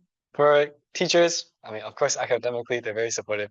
But then in terms of application process, I think the people who help the most are the people who've been through them themselves. Actually, because Ronan applied early, she was finished with everything before me. So I actually asked her for help too, to like edit down my activities list. Here's what I did. How can I make sure this is concise enough? So yeah, for people who found success and have done it before, they're going to be the most helpful when you're doing the applications. So yes, upperclassmen, for people who've done like the early decision first and things like that. Yeah. And then as for counselors, I see a lot of familiar faces from RE Mountain. So like when you apply to your schools, you just have to talk to them, tell them that you're doing it, and they'll figure out the grades and that stuff for you. And then yeah, last thing is just recommendation letters from your teachers. So, yeah. Yes, it's so much more helpful to talk to the students who just, applied to university the last session, because yeah, they went through it themselves. I didn't really talk to my counselors at school. Teachers, they're helpful. They can help read your essays and they can be references for you. But one thing I'm really grateful to my school, WGSS, for, I see some of you that go there too. What I really liked is that WGSS has a lot of opportunities for you to skip ahead. So if you're in a earlier grade right now and you can take the Science 9-10 honors or skip to the math, where we allow you to skip 1 year of math ahead, right? If you can do those, I really recommend that, because getting 1 year ahead means that first of all, you're not taking all those like super important courses while you're applying to university in your grade 12 year. Like if I had to handle, all the required calculus and chemistry while writing all my university letters and everything, the quality would have been a lot worse. So having more time to spend to focus on university applications, that's a big help. And also, it feels a lot safer to get your required courses done before the university is even looking at your grades. I saw online a lot of people from Ontario, because they're applying to university before they're even done done their required courses. So even towards the end of the year, they're like stressing over midterms. They're like, oh, if this grade changes, is the university going to notice? Are they going to take away my offer? It just gets a lot more complicated, and it's so much easier if you can just get your required courses done before the universities start reviewing your grades. I think, yeah, the only thing you can't really skip forward in is like English 12. Otherwise, it's a challenge, but I really recommend going for that. Yeah, the staff at my school honestly helped me a lot in terms of my application. I'm eternally grateful for my teachers who were my recommendations, and I'm sure they played a huge role in my acceptance. Yeah, they were my recommendations. I don't think I asked them much of them outside of that, but in terms of counselors and career counselors, I think I talked to them a lot just to get their opinion because, like I said, they don't know a lot of the specifics about US and UK, but they've seen so many students go through the same problems. They've seen them go through the same, like, just they've seen them go through the same emotions, the same concerns, and they're able to comfort you and just help guide you to what you should be doing. But like Rowan said, like friends are great because these teachers, these staff, they haven't gone through the application themselves in quite a few years. Your friends, they're going through the exact same thing. And people who just finished applying to university, they just went through the same thing, and they helped a lot. Just reading through each other's essays, just kind of yapping about your thoughts and just what you might want to do with your life helped a lot. And also they're your friends, they're your peers. They're able to just like maybe read something you wrote and just say, this sounds really stupid, don't write that. They're able to be really harsh about it. Whereas I feel like if you talk to teachers, they're gonna always sugarcoat things. So I'd say having an opinion from your peers really helps a lot. But nevertheless, the staff at your school, they're there to help you. So make sure to utilize them, whether it be teachers, counselors, career counselors. Yeah, try to get in contact with them. OK，那你们现在就已经是马上就要毕业了，是吧？你们过去这个就是在这 high school 这几年里头，你们觉得你们有哪些地方你们做的是非常满意、很 satisfied？有哪些地方你觉得，如果重新再读一遍的话，可能会有些地方需要 improve 的，有没有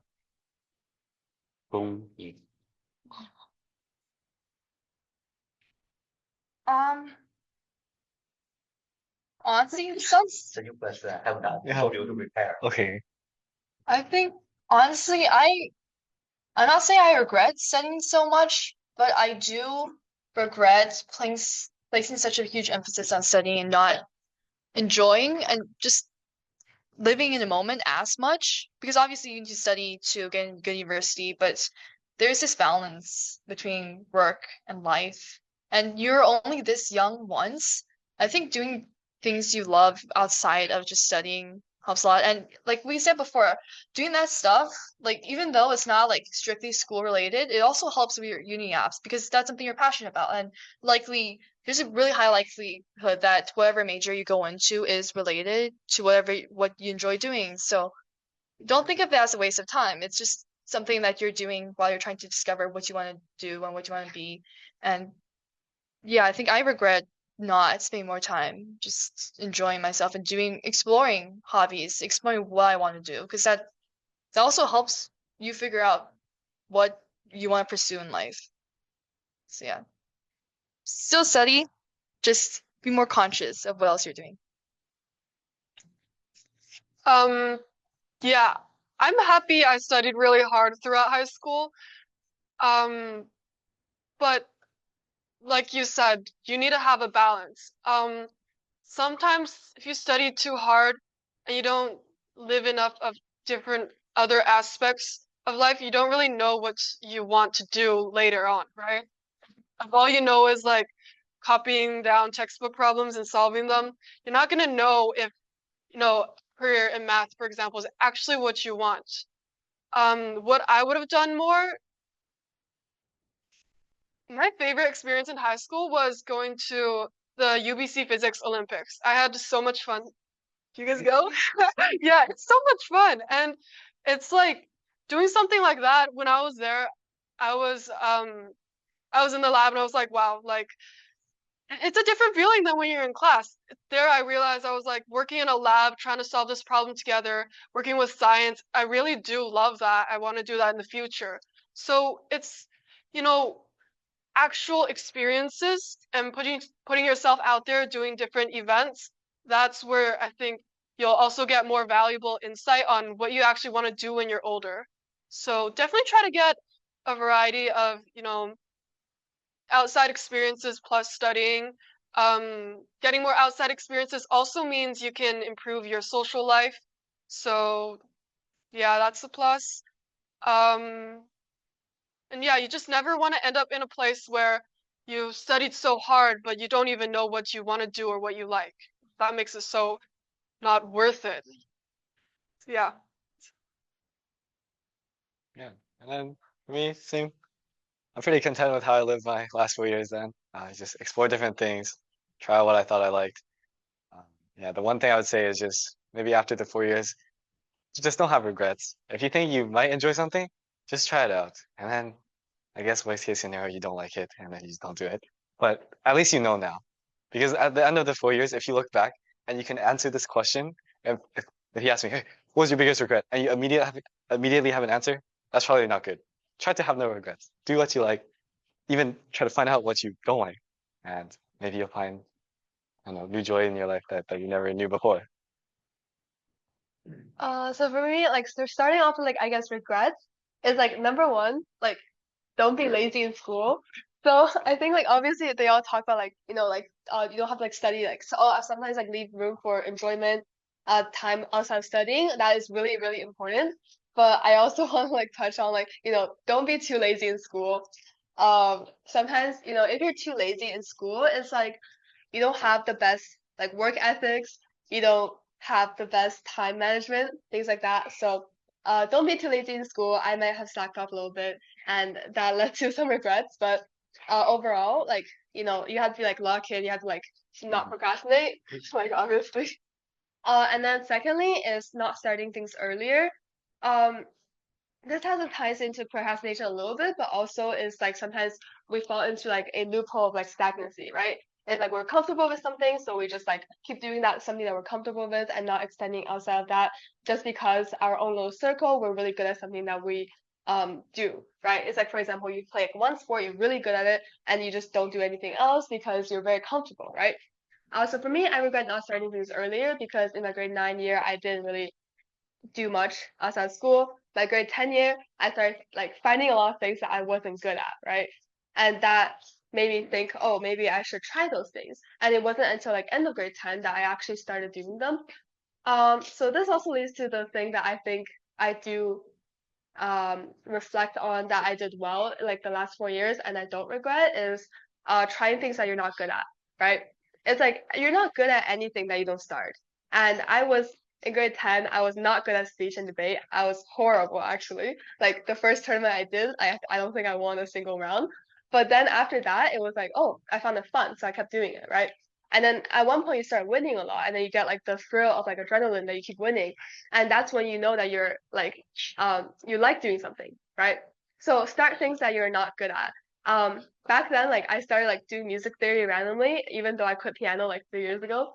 But that was something that I started, like, enjoying, right? And a lot of things is, like, you don't start. You start, you think you're not good at it, and you stop doing it. But in reality, you start doing it, and then you try harder, and then you improve, and then you realize your enjoyment in that something. So it's not really just about, like, oh, I like playing, like, I like doing something leisurely for fun, but it's something about, like, trying things that you're not good at and keep improving on it throughout your 4 years of high school, because right now high school is, like, low stakes, right? If you fail, you fail. Like, it doesn't matter. In the future, it's like, oh, you fail at something that's, like, maybe impacting your job, impacting your university, impacting your grades, things like that. So in the future, the cost of failing is a lot higher than right now in high school. So do things that you're not good at. Maybe you'll find something that you like. Actually, one more thing. Sleep. Sleep is important. Make sure you sleep. Uh, yeah, get your 8 hours when you can. It's a weekend and you have enough time. Just get your sleep in. Easy to say。Yeah, well, yeah. 我自己对，我知道这个，我这个课里边的这个年纪的小朋友都是12点、11点钟也不睡觉，还在家里头这个偷偷的在用手机的。我也知道很多的孩子是跟家长经常在 fight 的，你们有没有 fight？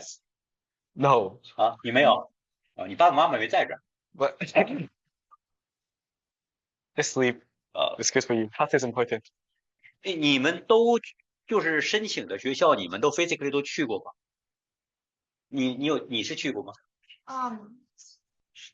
所以我报名的学校，除了加拿大我去过，就是UBC 滑铁卢、多大和真校我也有机会去，可是其他的学校我没有那么多机会去，因为太远和就没有那么多时间，因为暑假我有好多其他 courses 我弄所以没那么多机会。可是加拿大，我觉得见这些学校，it makes everything so much more real. It's like because you're applying to university, it's something you've known that you had to do for so long. You kind of just, it feels, I don't know, for me, it felt just unreal, and it just kind of like it grounded me. Just seeing these universities be like, okay, this is something real that I have to do, and I could do it. It's just a building. It's just a faculty. It's just students learning and trying to move on to their future lives, and it's not this scary thing I've internalized, and I think in that sense it helped a lot.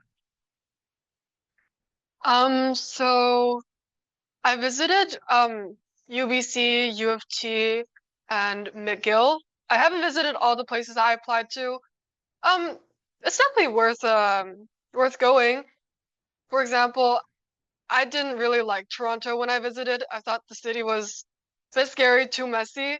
So that it was small factor in my decision for not wanting to go to U of T, but ultimately it's much more about the opportunity and your actual learning at the school, right? It's a big plus if you can do it in a place you love, you think is pretty, a nice environment, but it should also not make or break your like decision. But you should still visit. And then for me, I guess I toured like the Boston area a little when I was like, I don't know, like 7 years old or something. I don't think that counts. In terms of like visiting the campus before I apply, I didn't do that for any of the state schools. They're a little far, and I don't think a plane ticket's worth like how much to spend just to see a school. So I didn't do that. But yeah, but when I do pass by a city, I don't know, you kind of look at the university a little, so you have it a little bit in mind. You have like a little scale, and you see, oh, what's good, what's not. Yeah, but I didn't go out of my way to look at any universities. So for me, like I did actually go to like Northwestern and like want to see the campus. Because if I were to do early decision, then it means like I have to go to the school. So if I were to do that, obviously I think I should like go to the school first and see if I actually do like it, so like I can lock it in. But like for example, if you're like early decisioning somewhere else, like I don't know, like Cornell or like somewhere that like you're obviously gonna go if you get in, then like Joe said, like a plane ticket is probably not worth your time or your money. Yeah, and like another school I was considering that I did get accepted into was UCLA, and I really wanted to go because of like the vibe of like the campus, the student life, things like that. But just thinking like, so I was going to go visit, but just thinking like academically and like what I want to do in the future, I think probably Northwestern is a better choice. So I just like didn't do that. But I think if you did get into like accepted into like some other schools and you want to decide which one you want to go to, you should probably go see the campus. OK，我的很多问题大概都快问完了啊，你们等会儿准备一下，还有两个问题想问的一下，就是一个是，还有一个就是我跟你们说过，你们肯定是每个人都认真的准备了一些东西，但我可能没有问到，就是我知道你们都要说I will talk about it later。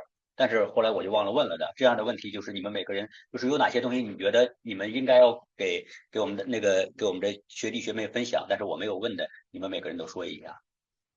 Oh, actually, I can touch on the interviews. The state schools. There's an interview process, and then for these ones, hey, I'm not an interviewer, so I don't know too much, but they kind of tell me at the end. It's like a randomly selected process.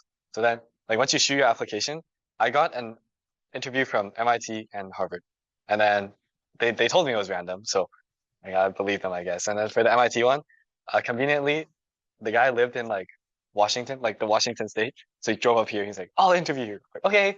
And then we go to like a little cafe and he talks to me for like an hour and a half and he just discusses with you and he just meets with you. It's honestly really cool to like you ask him about his experiences, he asks about you, and then he starts taking notes down. And at the end of it, you have your whole life on 2 pieces of paper. And it's like, wow, that's me. And he sends them off. And then you do the same thing for the other one. Sometimes it's online. So yeah, that's the interview process. And for those, I don't think you can prepare too much. It's really just like a conversation with an older adult and they find out like what you're like. And yeah, maybe just prepare like one question they'll ask you is like, why do you want to go here? And like, so kind of have an answer for that. Otherwise, like, well, if you have no answer for that, that's pretty bad. But other than that, yeah, just be yourself for the interviews.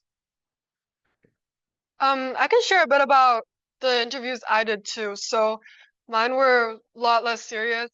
Not many of the Canadian universities will require you to do one.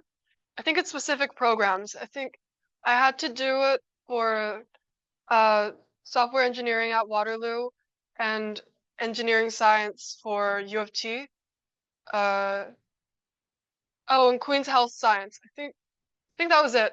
And it's like an online video interview, and they'll ask you usually like a random question, like tell me about a time you faced hardship and had to improvise or something like that. My tip for things like that is, again, like be authentic, be yourself. Don't like, you're gonna mess up if you're not speaking from the heart. And try to focus on just how you grow. They're always looking to see how you adapt and change when you face different circumstances. And oh yeah, stay calm. It's actually, I imagine it's a lot less nervous for the ones I did than for you, because it's just, there's not even an interviewer. It's just like recording a video of yourself, right? It's just that you only get one chance to record your response. So that's kind of where the stress comes from. But yeah, just keep calm. It's just a video. And oh yeah, I had a study tip that really helped me I could share. So when I was memorizing stuff for tests, the best way to do it was just, for me, I would just write down all the information I need to know, and then I just like sit on my bed and stare at the wall and just like try to rehearse it out loud, like just saying it out loud. That really helped. I don't know, really forced the information to stay in my head somehow. Just you guys can try it out.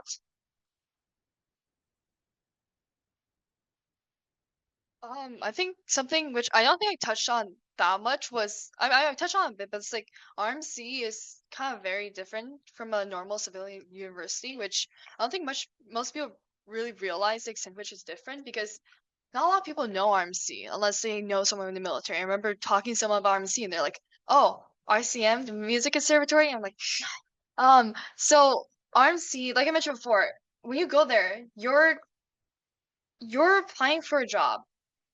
You're first like a person in the military, then second you're a student, and it really reflects that in the way they conduct their schedules and the university itself, because unlike normal universities, you're going there for school, academics and stuff. RMC, it has 4 pillars. That's what they call it. 4 pillars, 4 main things they focus on. Only one of them is academics. So 25% of the time they work on academics. The other 25, the 75 are physical fitness, which obviously is military skills, which would be drill and just learning more about how the military works and conduct itself. And the other pillar is bilingualism, because obviously we're a bilingual country and that's very important to them. And I think it's something really important you gotta realize about RMC is that it doesn't prioritize academics in the sense you think they would. Of course it's important, but it's equally as important as physical fitness, bilingualism, and military skills. So in that way, it's very different from normal learning environment you would expect from a university. Another aspect is it's very, I think controlling is the wrong word, but it's really strict, as in they have a set schedule. Whereas for normal universities, you're able to come and go as you please. Especially for first year, they're periods where you are not allowed off campus just for security reasons and for just to maintain like the sense of community inside the school. And they have more control over your free time because they're paying you. You're not paying the school, they're paying you a salary. You're working for them. So it's very strict in that sense, which I know it may seem unappealing to a lot of people. I know but there are people it's always appealing to. I think it's always important to consider and learn more about it. There's a lot more different tiny intricate details about it that sets it apart from normal schools, which it's all online. You guys could find it. It's really interesting and it's worth looking into. And if you're actually considering it, it's really important to recognize the differences it has from like civilian universities. I guess I can like I could touch a little bit on like the different aspects of like US application because I think we mainly just only talk like the general idea and like Common App, right? But in the US schools, there are actually like multiple different platforms that they do use to apply for US schools. So for example, like the common one is the Common App. So like most schools do use the Common App. There's also another thing called Coalition App. This is like basically Common App 2.0, but like they have like other schools, but generally speaking, you just use the Common App, right? And then for UC schools, so they have a special system. So this is for like Berkeley, UCLA, San Diego, Irvine. So all the UC schools, they have their own separate application system, and the deadline is December 1st. So for this system, it's like the activities, they allow you to do more activities. They have more specific essays. They look at your grades differently. They don't want the SAT or any standardized test scores, so they don't even allow you to submit it. So if you're only applying to UC schools, then that could be like an option. So you just don't use the Common App at all. There are also some schools that do use specific application systems. Like for example, Georgetown, they're just like weird. Like they just want to be special, you know? They use their own website and their like own application, and everything is like so much more complicated for no reason. And MIT too, I guess. I didn't apply, but yeah. So like Georgetown, they made me do an interview even though like I withdrew my application. So it's like some schools they just want to be special, and you just gotta watch out for those schools. But generally speaking, is a Common App that is like the most common one. How like the activities work is that you have 10 activities that you can list out. So this I didn't know until like grade 11 year.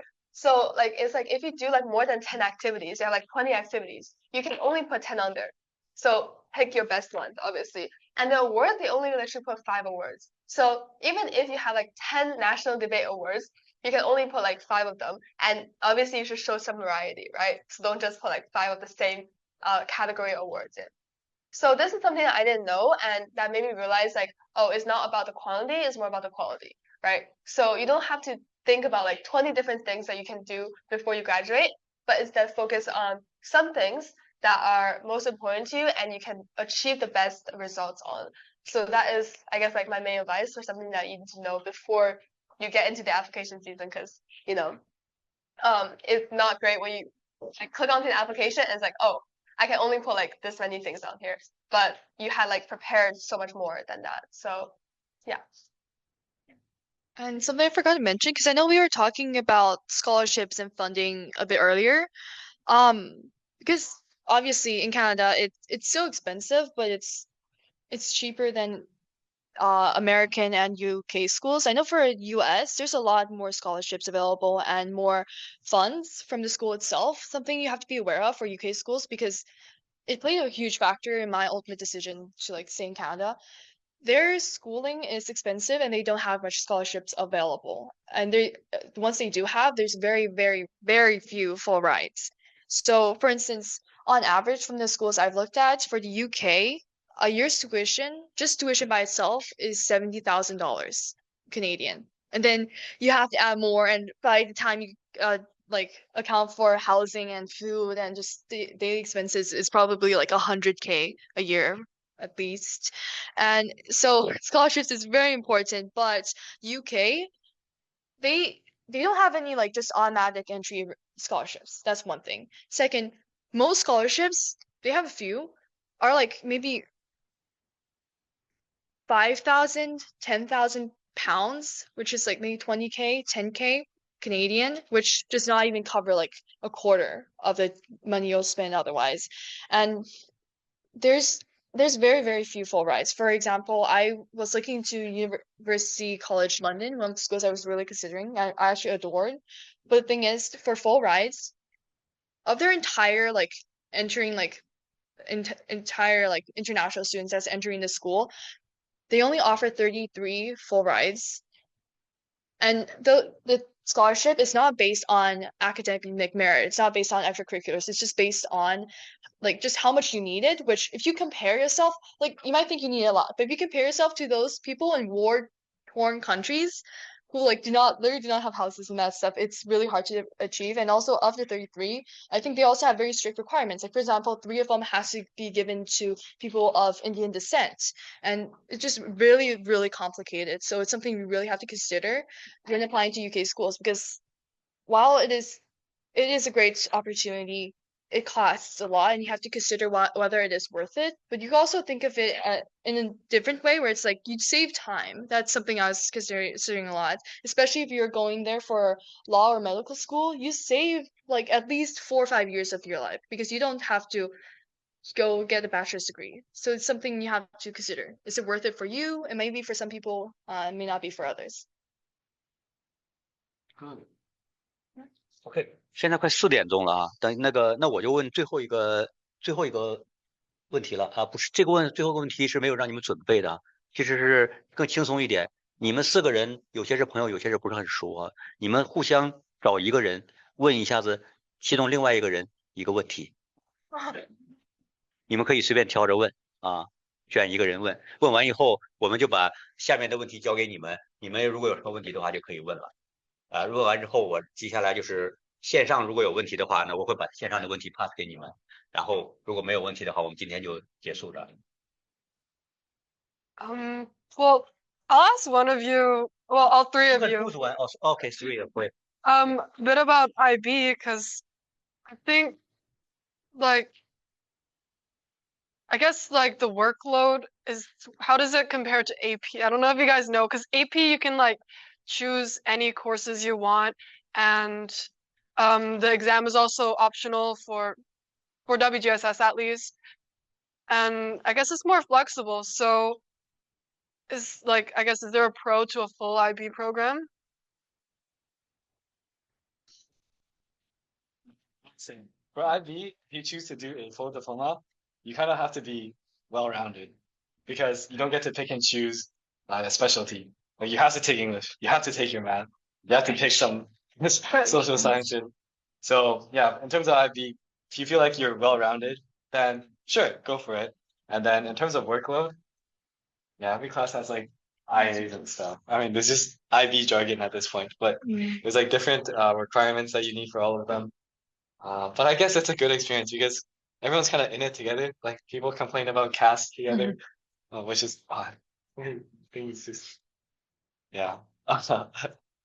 But there is an alternative that's much more similar to AP, which is the certificate program. Because what he described is the diploma program where you have to take 6 courses, each one in like a specific kind of area, like math, science, blah, blah, blah. Certificate is where you just choose up to, I believe, 5 different courses that you want to take. And then you don't get the diploma and you don't have to do stuff like CAS or TOK, which, once again, IB jargon, just some extra classes and extra activities you have to do if you were to do diploma. So in that sense, if you do the IB certificate program, it's very similar to AP. I think internationally, it's like outside of North America, it's a great way to like be considered, like have that extra step up from other applicants. 据我的了解和知道的话，我感觉也是听到很多人这么跟我说过的。他们说 IB 的课实际上是跟大学很像的，就是说很多的时候是要你自己来管理，自己来学习，然后就有很多东西是这样的。然后很多上了真正大学大1的年纪的人，他们会觉得好像是似乎那个他们的 IB 的 Grade 12、Grade 11比那个大学的时候还要更忙、更辛苦。所以有的人是。就是说从学 IB 的人好像似乎到大学的 transition 的 time 更少了一点点。然后呢，有普通的班的人呢，就是可能是一上大学的时候会发现，突然之间什么都我自己管，什么要没有人管我了，我自己来决定学习什么东西、什么时间。那这个就是有一些人会很快就会转 transition 过去，有一些人就会慢一点点。你们再找别人互相问，可以挑一个人问。I have a question because I know Who ask? to Joe and Ronan, because I know US schools, they have some really, really weird questions. Just for fun, what is either your favorite question that you've had like been asked and your response, or like what's your most interesting response? It's like, name a time you had a disagreement with someone. Man, this is too much. There's like, name a time where you had a disagreement with someone. I used this one for the Harvard one actually. And I talked about toilet paper and how you think I should use it. Because when you wipe your I didn't even know this before. I was you can either hold it or some people scrunch it. And then when I found that out, I was like, what the hell? So I wrote about that. I was in highly disagreement. I thought folding was the way to go. So I wrote about that. There's more. There's like one is like some weird questions like yeah, we're talking about it now, but yeah, just that's what I was like, and then so I wrote that down.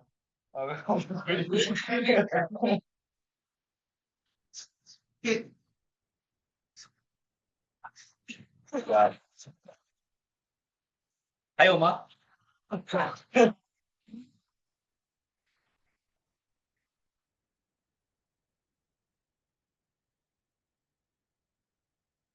看这一趴。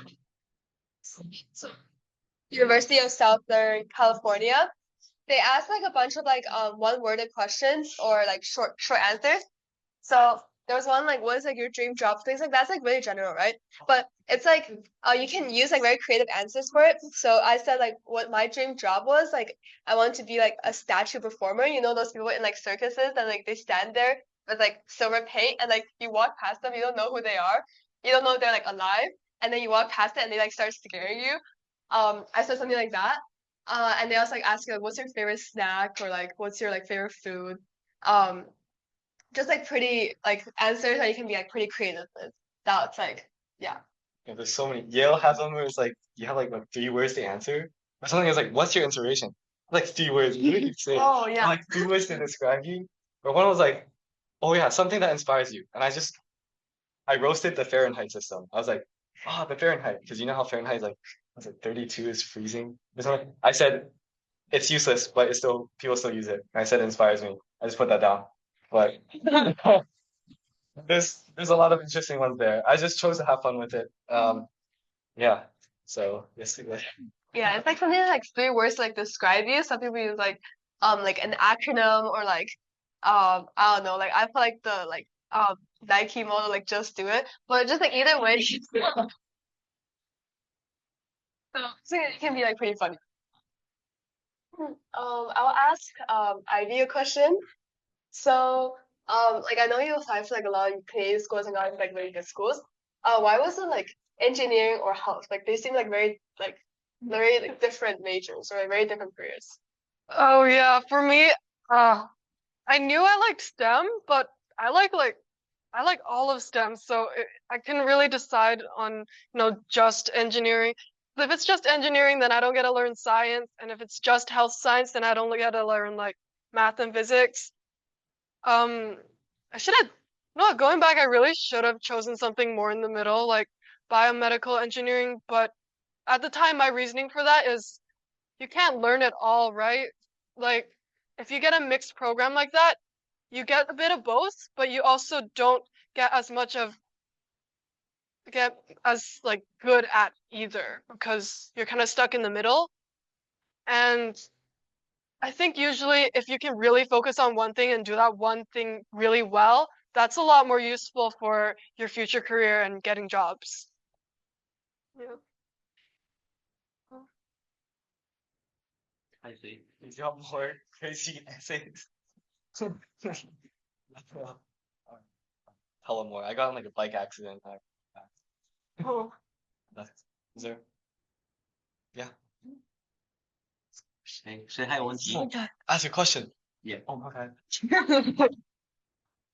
Actually, I want to know what AP is like. 'Cause I never. AP? Yeah. AP is actually really straightforward. So basically you can choose any AP course you want to take if it's at your school, and you just take it like a normal course. And at WGSS, at least most of them are dual credit. So what happens is, like for example, AP biology, it's a dual credit for AP biology and anatomy and physiology 12. So they kind of cram both courses together and learn it, and you learn it in one semester. So it's more fast paced.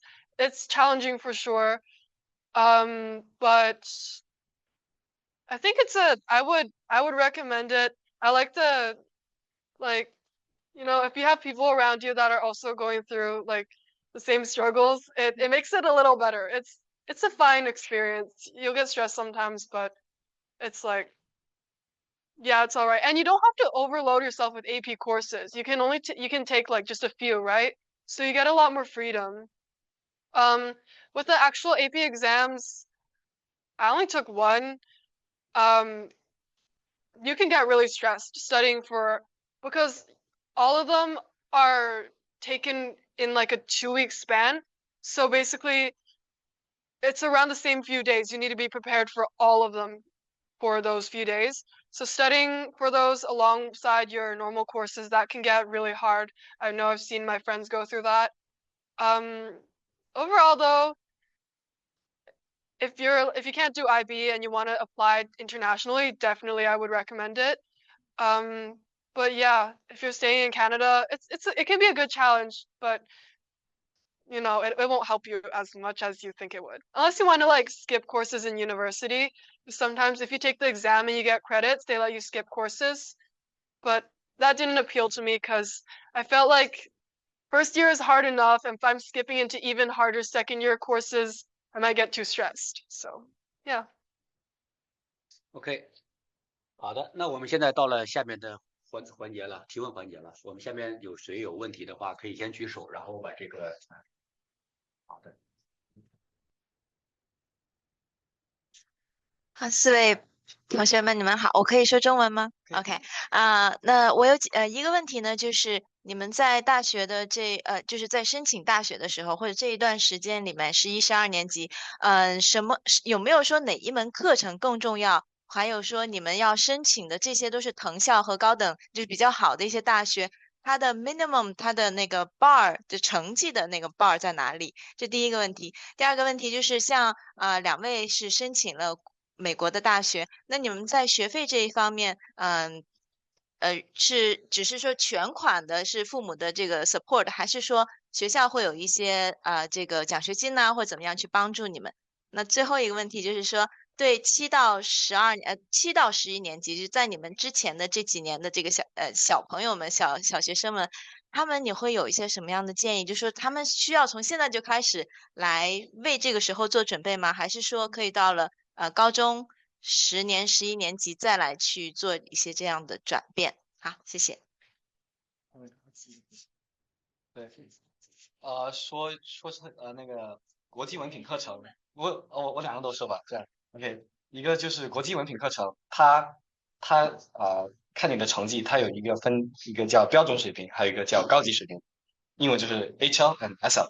然后呢，如果你是去理科的话，他们就会看你理科的那些高级水平的。So when you're choosing your courses, choose the higher levels for the STEM courses. If you're trying to go in STEM, you should take the higher level courses for STEM. 所以如果你的孩子是做国际文凭课程的，他想去理科的，他的高级水平就应该是理科的。然后这个成绩里，他一般都是要求是2个6，然后1个7，或者是2个7，1个6，7是满分的。所以 the bar is pretty high 然后说 AP 我就不是太清楚，因为我用英文说吧，我不懂。So in Canada, there's no requirements for AP exam grades. But if you do take an AP exam, many universities ask to see what you got. But that's only if you take it. So you can decide not to take it unless your school forces you to take it. For grades, most programs do have a certain average grade you need to get in order to apply. And this average grade is based off of like the 5 or 6 main courses they look at. So it's not every single course you take at school. It's just the 5, 6 most important ones. And yeah, the average, it depends on the program and the school. 6. And also for the grades, is it like 90 or 95? What's the guidance, the range? Okay. I've never seen a grade requirement be higher than 90. I know that Waterloo recommends to have a 95 for a good chance for some of their programs, but they're not going to require you to have like over 95 to get in the program. So highest I've seen is 90. Sorry, was there another question? Oh, yes. Depends on the faculty you want to be in. For STEM, generally chemistry, calculus, pre-calculus, physics and English. These 5, almost every school I applied to required those 5. For the health ones, they require biology. And then also be aware, because I almost didn't fulfill this one requirement. Some schools want you to be really well-rounded. And so, for example, for McMaster, I assumed like, no, I have the sciences, math, English, I have biology, I'll be fine, right? But no, they required me to have one course that's not math, not science, not technology, so no programming. So it had to be social studies, and so either social studies or art, which is like really random and unrelated. You wouldn't expect they would require that, but sometimes they do. So just watch out, like read the required courses on their websites. 这个好像就是说，你要申请的时候，如果你更早一点点知道想要去哪个学校的话，你去那个学校去看一看，或者是说你更想要知道你打算要学什么专业的话呢，它会在你选课的时候就会更重要一些。比如说你想要学未来打算做医生，学 science， 学那个就是说健康的话，那你就必须要学这个生物这门课。有很多我知道我认识的一个朋友，他刚开始的时候，他完全就没有想过这种事情，直到他开始12年、11年级开始申请大学的时候，他突然之间想要做医生，或其实是跟医生相关的。然后他发现他没有选这个生物的课，最后的话只有再想办法，在其他的办法补，这个就会很麻烦。所以你可能是选课也是有一点点重要的。接下来他问你们两个的是那个就是 finance 的问题。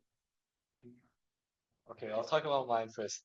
So, when I applied, I knew my financial situation is I probably can't pay full tuition for any of the schools in America. So the ones I applied for are what are called need blind. So you apply and you indicate that you need financial aid from the school. So it's not really a merit-based scholarship.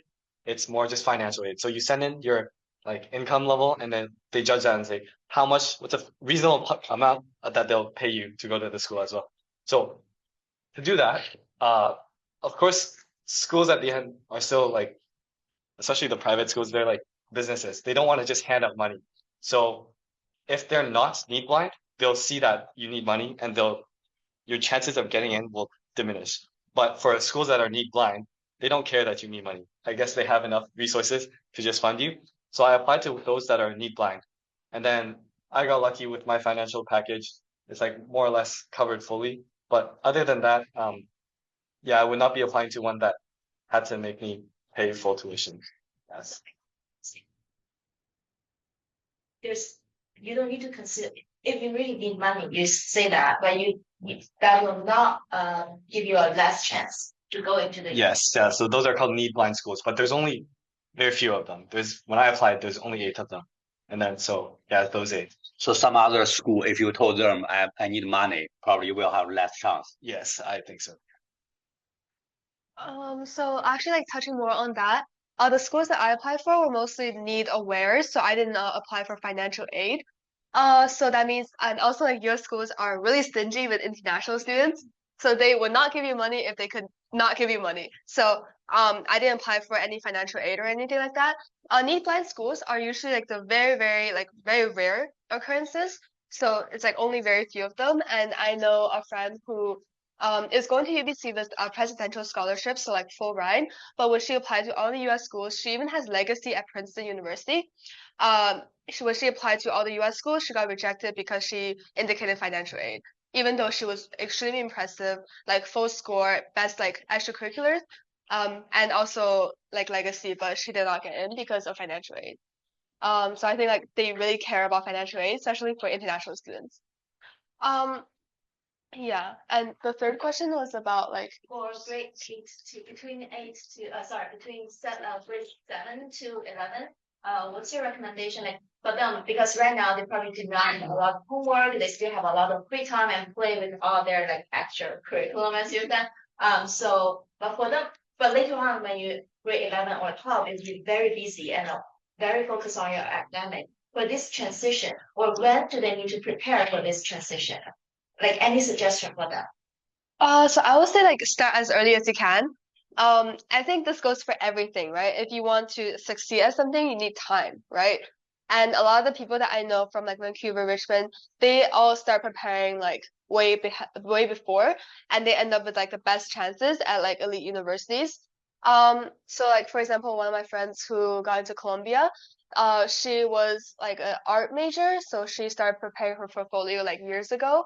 My friends who wanted to do international relations at NYU, like she had internships at consulates, things like that. So everything you have to start like a lot before because you just get more time, right?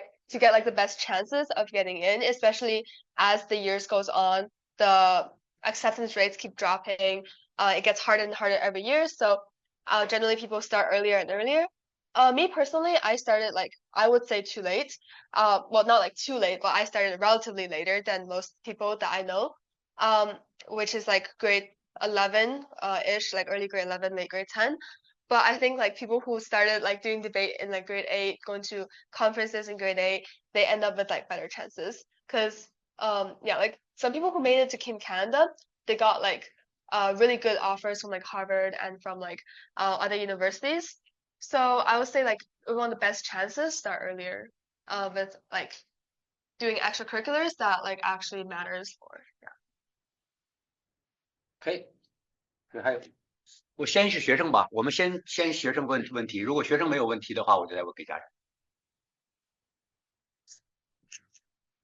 Yeah, so my question is, how do I know what kind of courses do I need to take in during the high school for the subject I want to choose in the university? For example, if I want to choose sound engineering in the university, how do I know what kind of courses I need to take during the high school? 我先说，我们时间快一点的啊，就不要回答太多了。 Okay, yeah, so then for this information, you can just go to the website on your school that you want to go to, and typically they'll all just be there. And then you just go to your counselor, and you guys can sort it out too. It's really easy to ask for help. Yeah, online is a good tool. 你帮我给他们就行了，就是你帮我看这个麦克风，谢谢啊。先给学生问，然后再给我们大家。I have a question regarding like extra like help from like private companies about your application process. For example, I know like companies such as like admissions prep that would help you like improve your applications and your supplemental essays. Would you recommend using those like companies for the service? And like how much would they really like benefit your like chances of getting to university? Can I wait? Or okay, I'll just say because I actually looked a lot into international schools, and for my UK applications, I used this company. It's funded by the UK to get more international students studying in UK, and they basically help you through the whole process. They look over your application, make sure you're not doing anything, make sure they're correct, and also they like help read over whatever you wrote and just make sure like because they have different requirements. They prefer you to talk more about academics or certain stuff. They just relay that to you. And if you have any questions, any points, they take care of that. And something I really like is any communication with the school, they take care of that, which is great in so many levels. One thing I actually took for granted is the fact that there's a major time difference. So whenever like the schools would sometimes try to call you, they could take care of that. They could take care of communications, and they know how to take care of lots like the stuff in the middle that you might not know because you don't live in that country.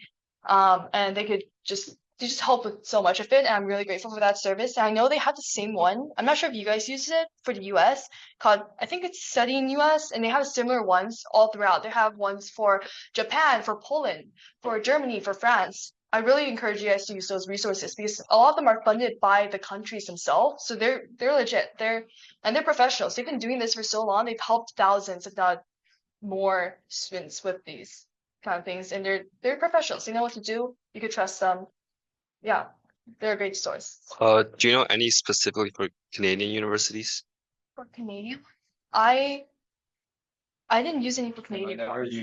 Canadian is pretty straightforward. Like universities just need to like do the portal and things like that.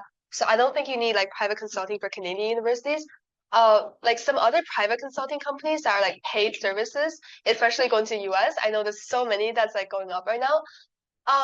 Like most of my friends who apply for the US and have like the best chances, they're from like private schools and stuff like that, so they can afford like to pay for these services, and it does help. I think, like personally, I do think that they all reflected that it does help to some extent, but I think you definitely don't need it for sure. Like if you can get help from other people that are like the students, if you like make the right connections, I think you can definitely get all those information for free from other people. It's definitely not like you have to do it. Like I don't think I didn't do it. It won't be the reason that you get in. Like, yeah. Private, if you're good enough, you'll be good enough. But it won't be the reason that you get in. Like it saves you time and like effort, but we didn't use them. Like I don't think it's And something I didn't mention, like for studying in UK, studying in US, Poland, they're all free. Like just saying, they're free resource. They're amazing. But also like they said, for Canadian ones, you could talk to counselors. They know a lot about Canadian universities. That's where most students go. They've been through this probably thousands of times. I have one more question regarding the IB program specifically. Yeah. What grade would you consider like good if you were to take the full diploma program? Wow. That's a great grade. Oh, good? I mean, if they're for US, like probably like 40, 41, 42 above. Right. Same with UK. Yeah. Good subjective. Good is subjective, but like Most universities like they'll probably say what is the like requirement, I guess. 我们的时间可能是不是很多了，就是我们的那个简短一点。还有什么追的问题？那个。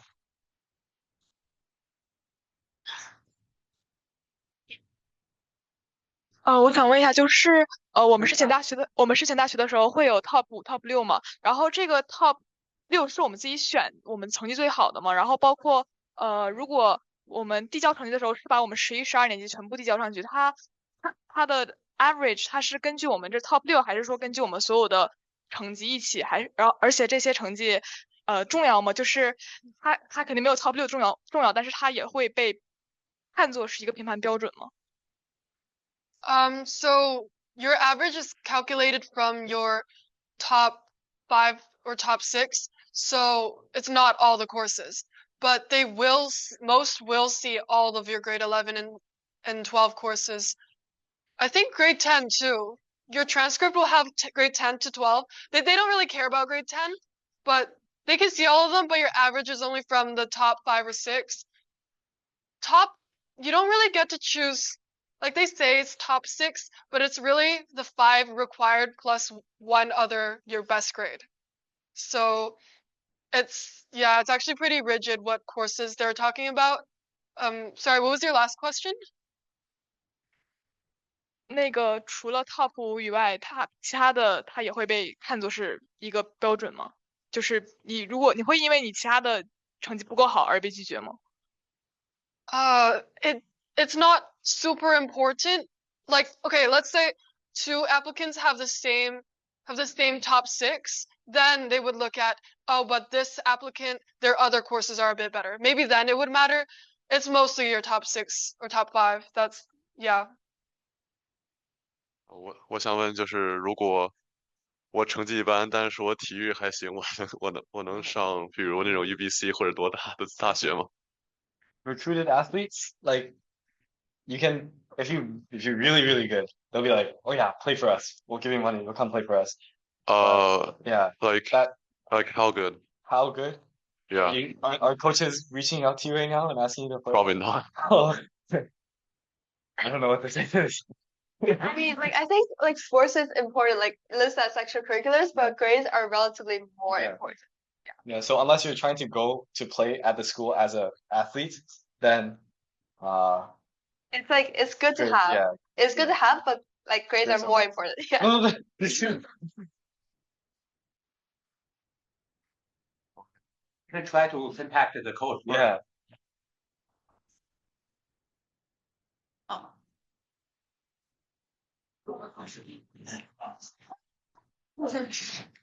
很快的一个问题，就是说你们11年级、12年级的时候，那个因为学业很重，然后同时你们要申请大学，那么就是说你们有平均大概要花多少时间在申请大学准备资料这个事情上面？然后这个 workload 你觉得怎么样？你有什么建议给这些新的这些学生？在申请大学这个时间的这个管理上面？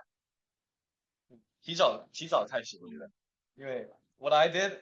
大概需要多少时间？一个概念，一个那个 how many hours in total and or per school， 那个 maybe per university, right？ 所以我觉得一天可能花就是至少2个小时，就是在写文书上面。你可能如果夏天暑假的时候你就是两三个星期，你就把它写完，就更好一些。对，但是要不然的话，可能一天2、3个小时，就是。如果你到后面的话，如果你提前的话，你就时间更短一些。快到deadline的时候。对。主要是体育上的问题。就我知道你在就是羽毛球和篮球上有一定的成就，它对你的这个大学申请有多大的帮助？就是有帮助吗？或者有多大的帮助？我觉得，因为我不是 recruited athlete， 所以也不是因为体育我就去。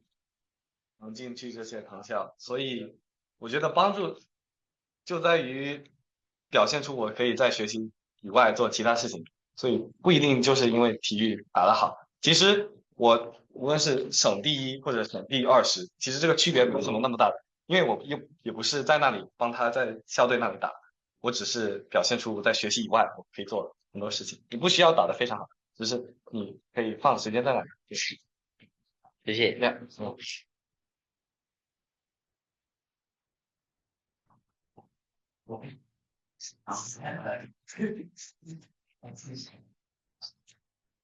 Are there any early decision universities in UK? So they're kind of, for a lot of the UK universities, their offers come out on a rolling basis. So basically, if you apply early, they're gonna look at it early, and they're sorry, I'm gonna try to think about how to say this best. So if you apply early, they'll let you know if you got in early or not. If you apply a bit later, they'll let you know a bit later. But something you can feel comfortable about is if you apply, as I said before, the deadline, you don't have a less of a chance of getting in. They have I think from say September to November, whoever applied at that time, they'll have a certain amount of spots reserved for that. Whoever applied from December to January, they have a certain amount of spots for that. So as long as you apply before the deadline, your chances of getting in are the same no matter what. But you'll just find out earlier if you apply earlier. And that's usually how it works. And if they need more time with your application. If you send it in early and they're considering you, but they're also thinking, oh, about other people, they'll just push you back a bit and they'll get back to you eventually. Yeah, I heard some university with early decisions. If you actually got the offer, then you have to go to that university. Not for UK. No, UK. Just US. Only US, yeah. 那个我想有一个小问题问一下艾薇，就是带孩子来问的，就是说去滑铁卢大学的那个 engineering 这个系列的专业，需要高中的那个第二外语的要求吗？secondary language 就是需要有一学年还是2学年的学分，有这种要求吗？ Sorry. Second language. 就是 Waterloo Oh no, no. 没有这个要求。没有。好，谢谢。Grade 11 thing? Did you need like a language for grade 11? Oh, you mean the language course? Yeah, it's French 11 or something like that. Well, Waterloo isn't really looking for it, but I think my school it's required to graduate. And I think schools might require French 12 soon. OK， Yeah. 这是一个在 online 上也有一个这样同样类似的问题，就是 Is the second language like French necessary for the university admission? Mandarin's fine too. I'm sure you could. Maybe Mandarin or French. Yeah. If you take IB, you have to have a language. So it's kind of done for you. So for her too, you need a language to graduate. So I guess the school take care. Like you should do it. Yeah. Either way, you should have a second language. Yeah. 对。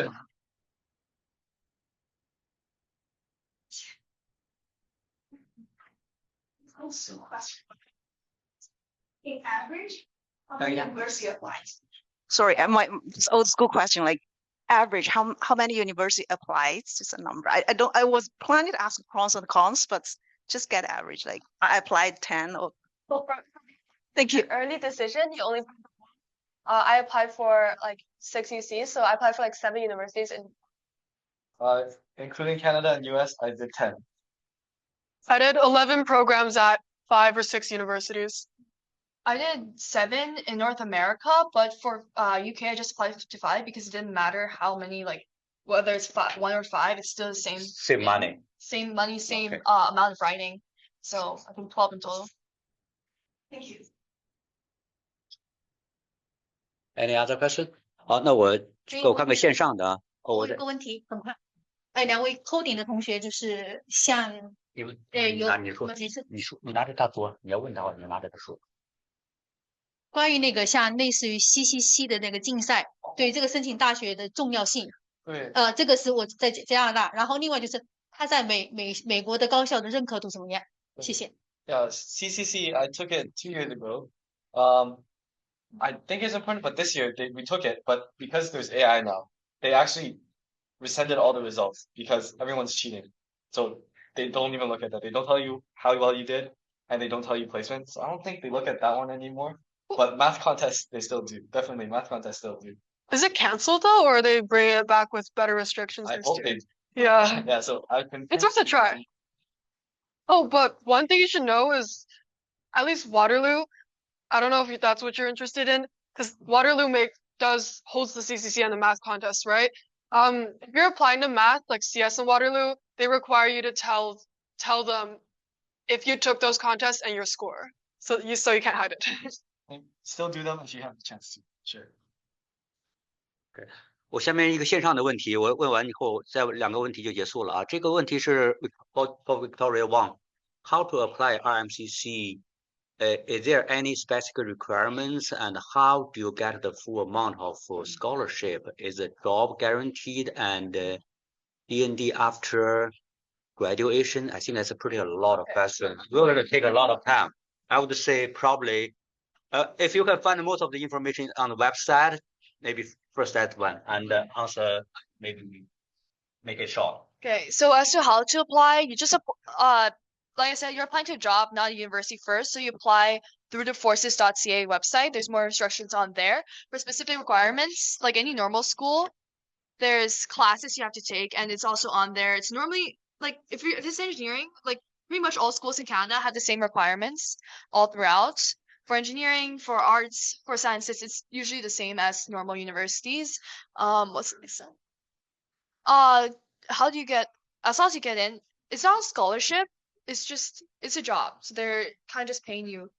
So like regardless, as long as you get in, you're gonna earn that much money. You're gonna be able to go there for free. And yes, a job is guaranteed upon graduation. And in fact, you're kind of doing a job while still in school. So yeah. 下一个是 Next question is for Joe. So hi Joe. I was wondering what is something you think that is the major extracurriculars you did? I think the one I put first was I started like an Instagram channel for my coding projects, and it took off pretty fast. Let's put that first. Yeah.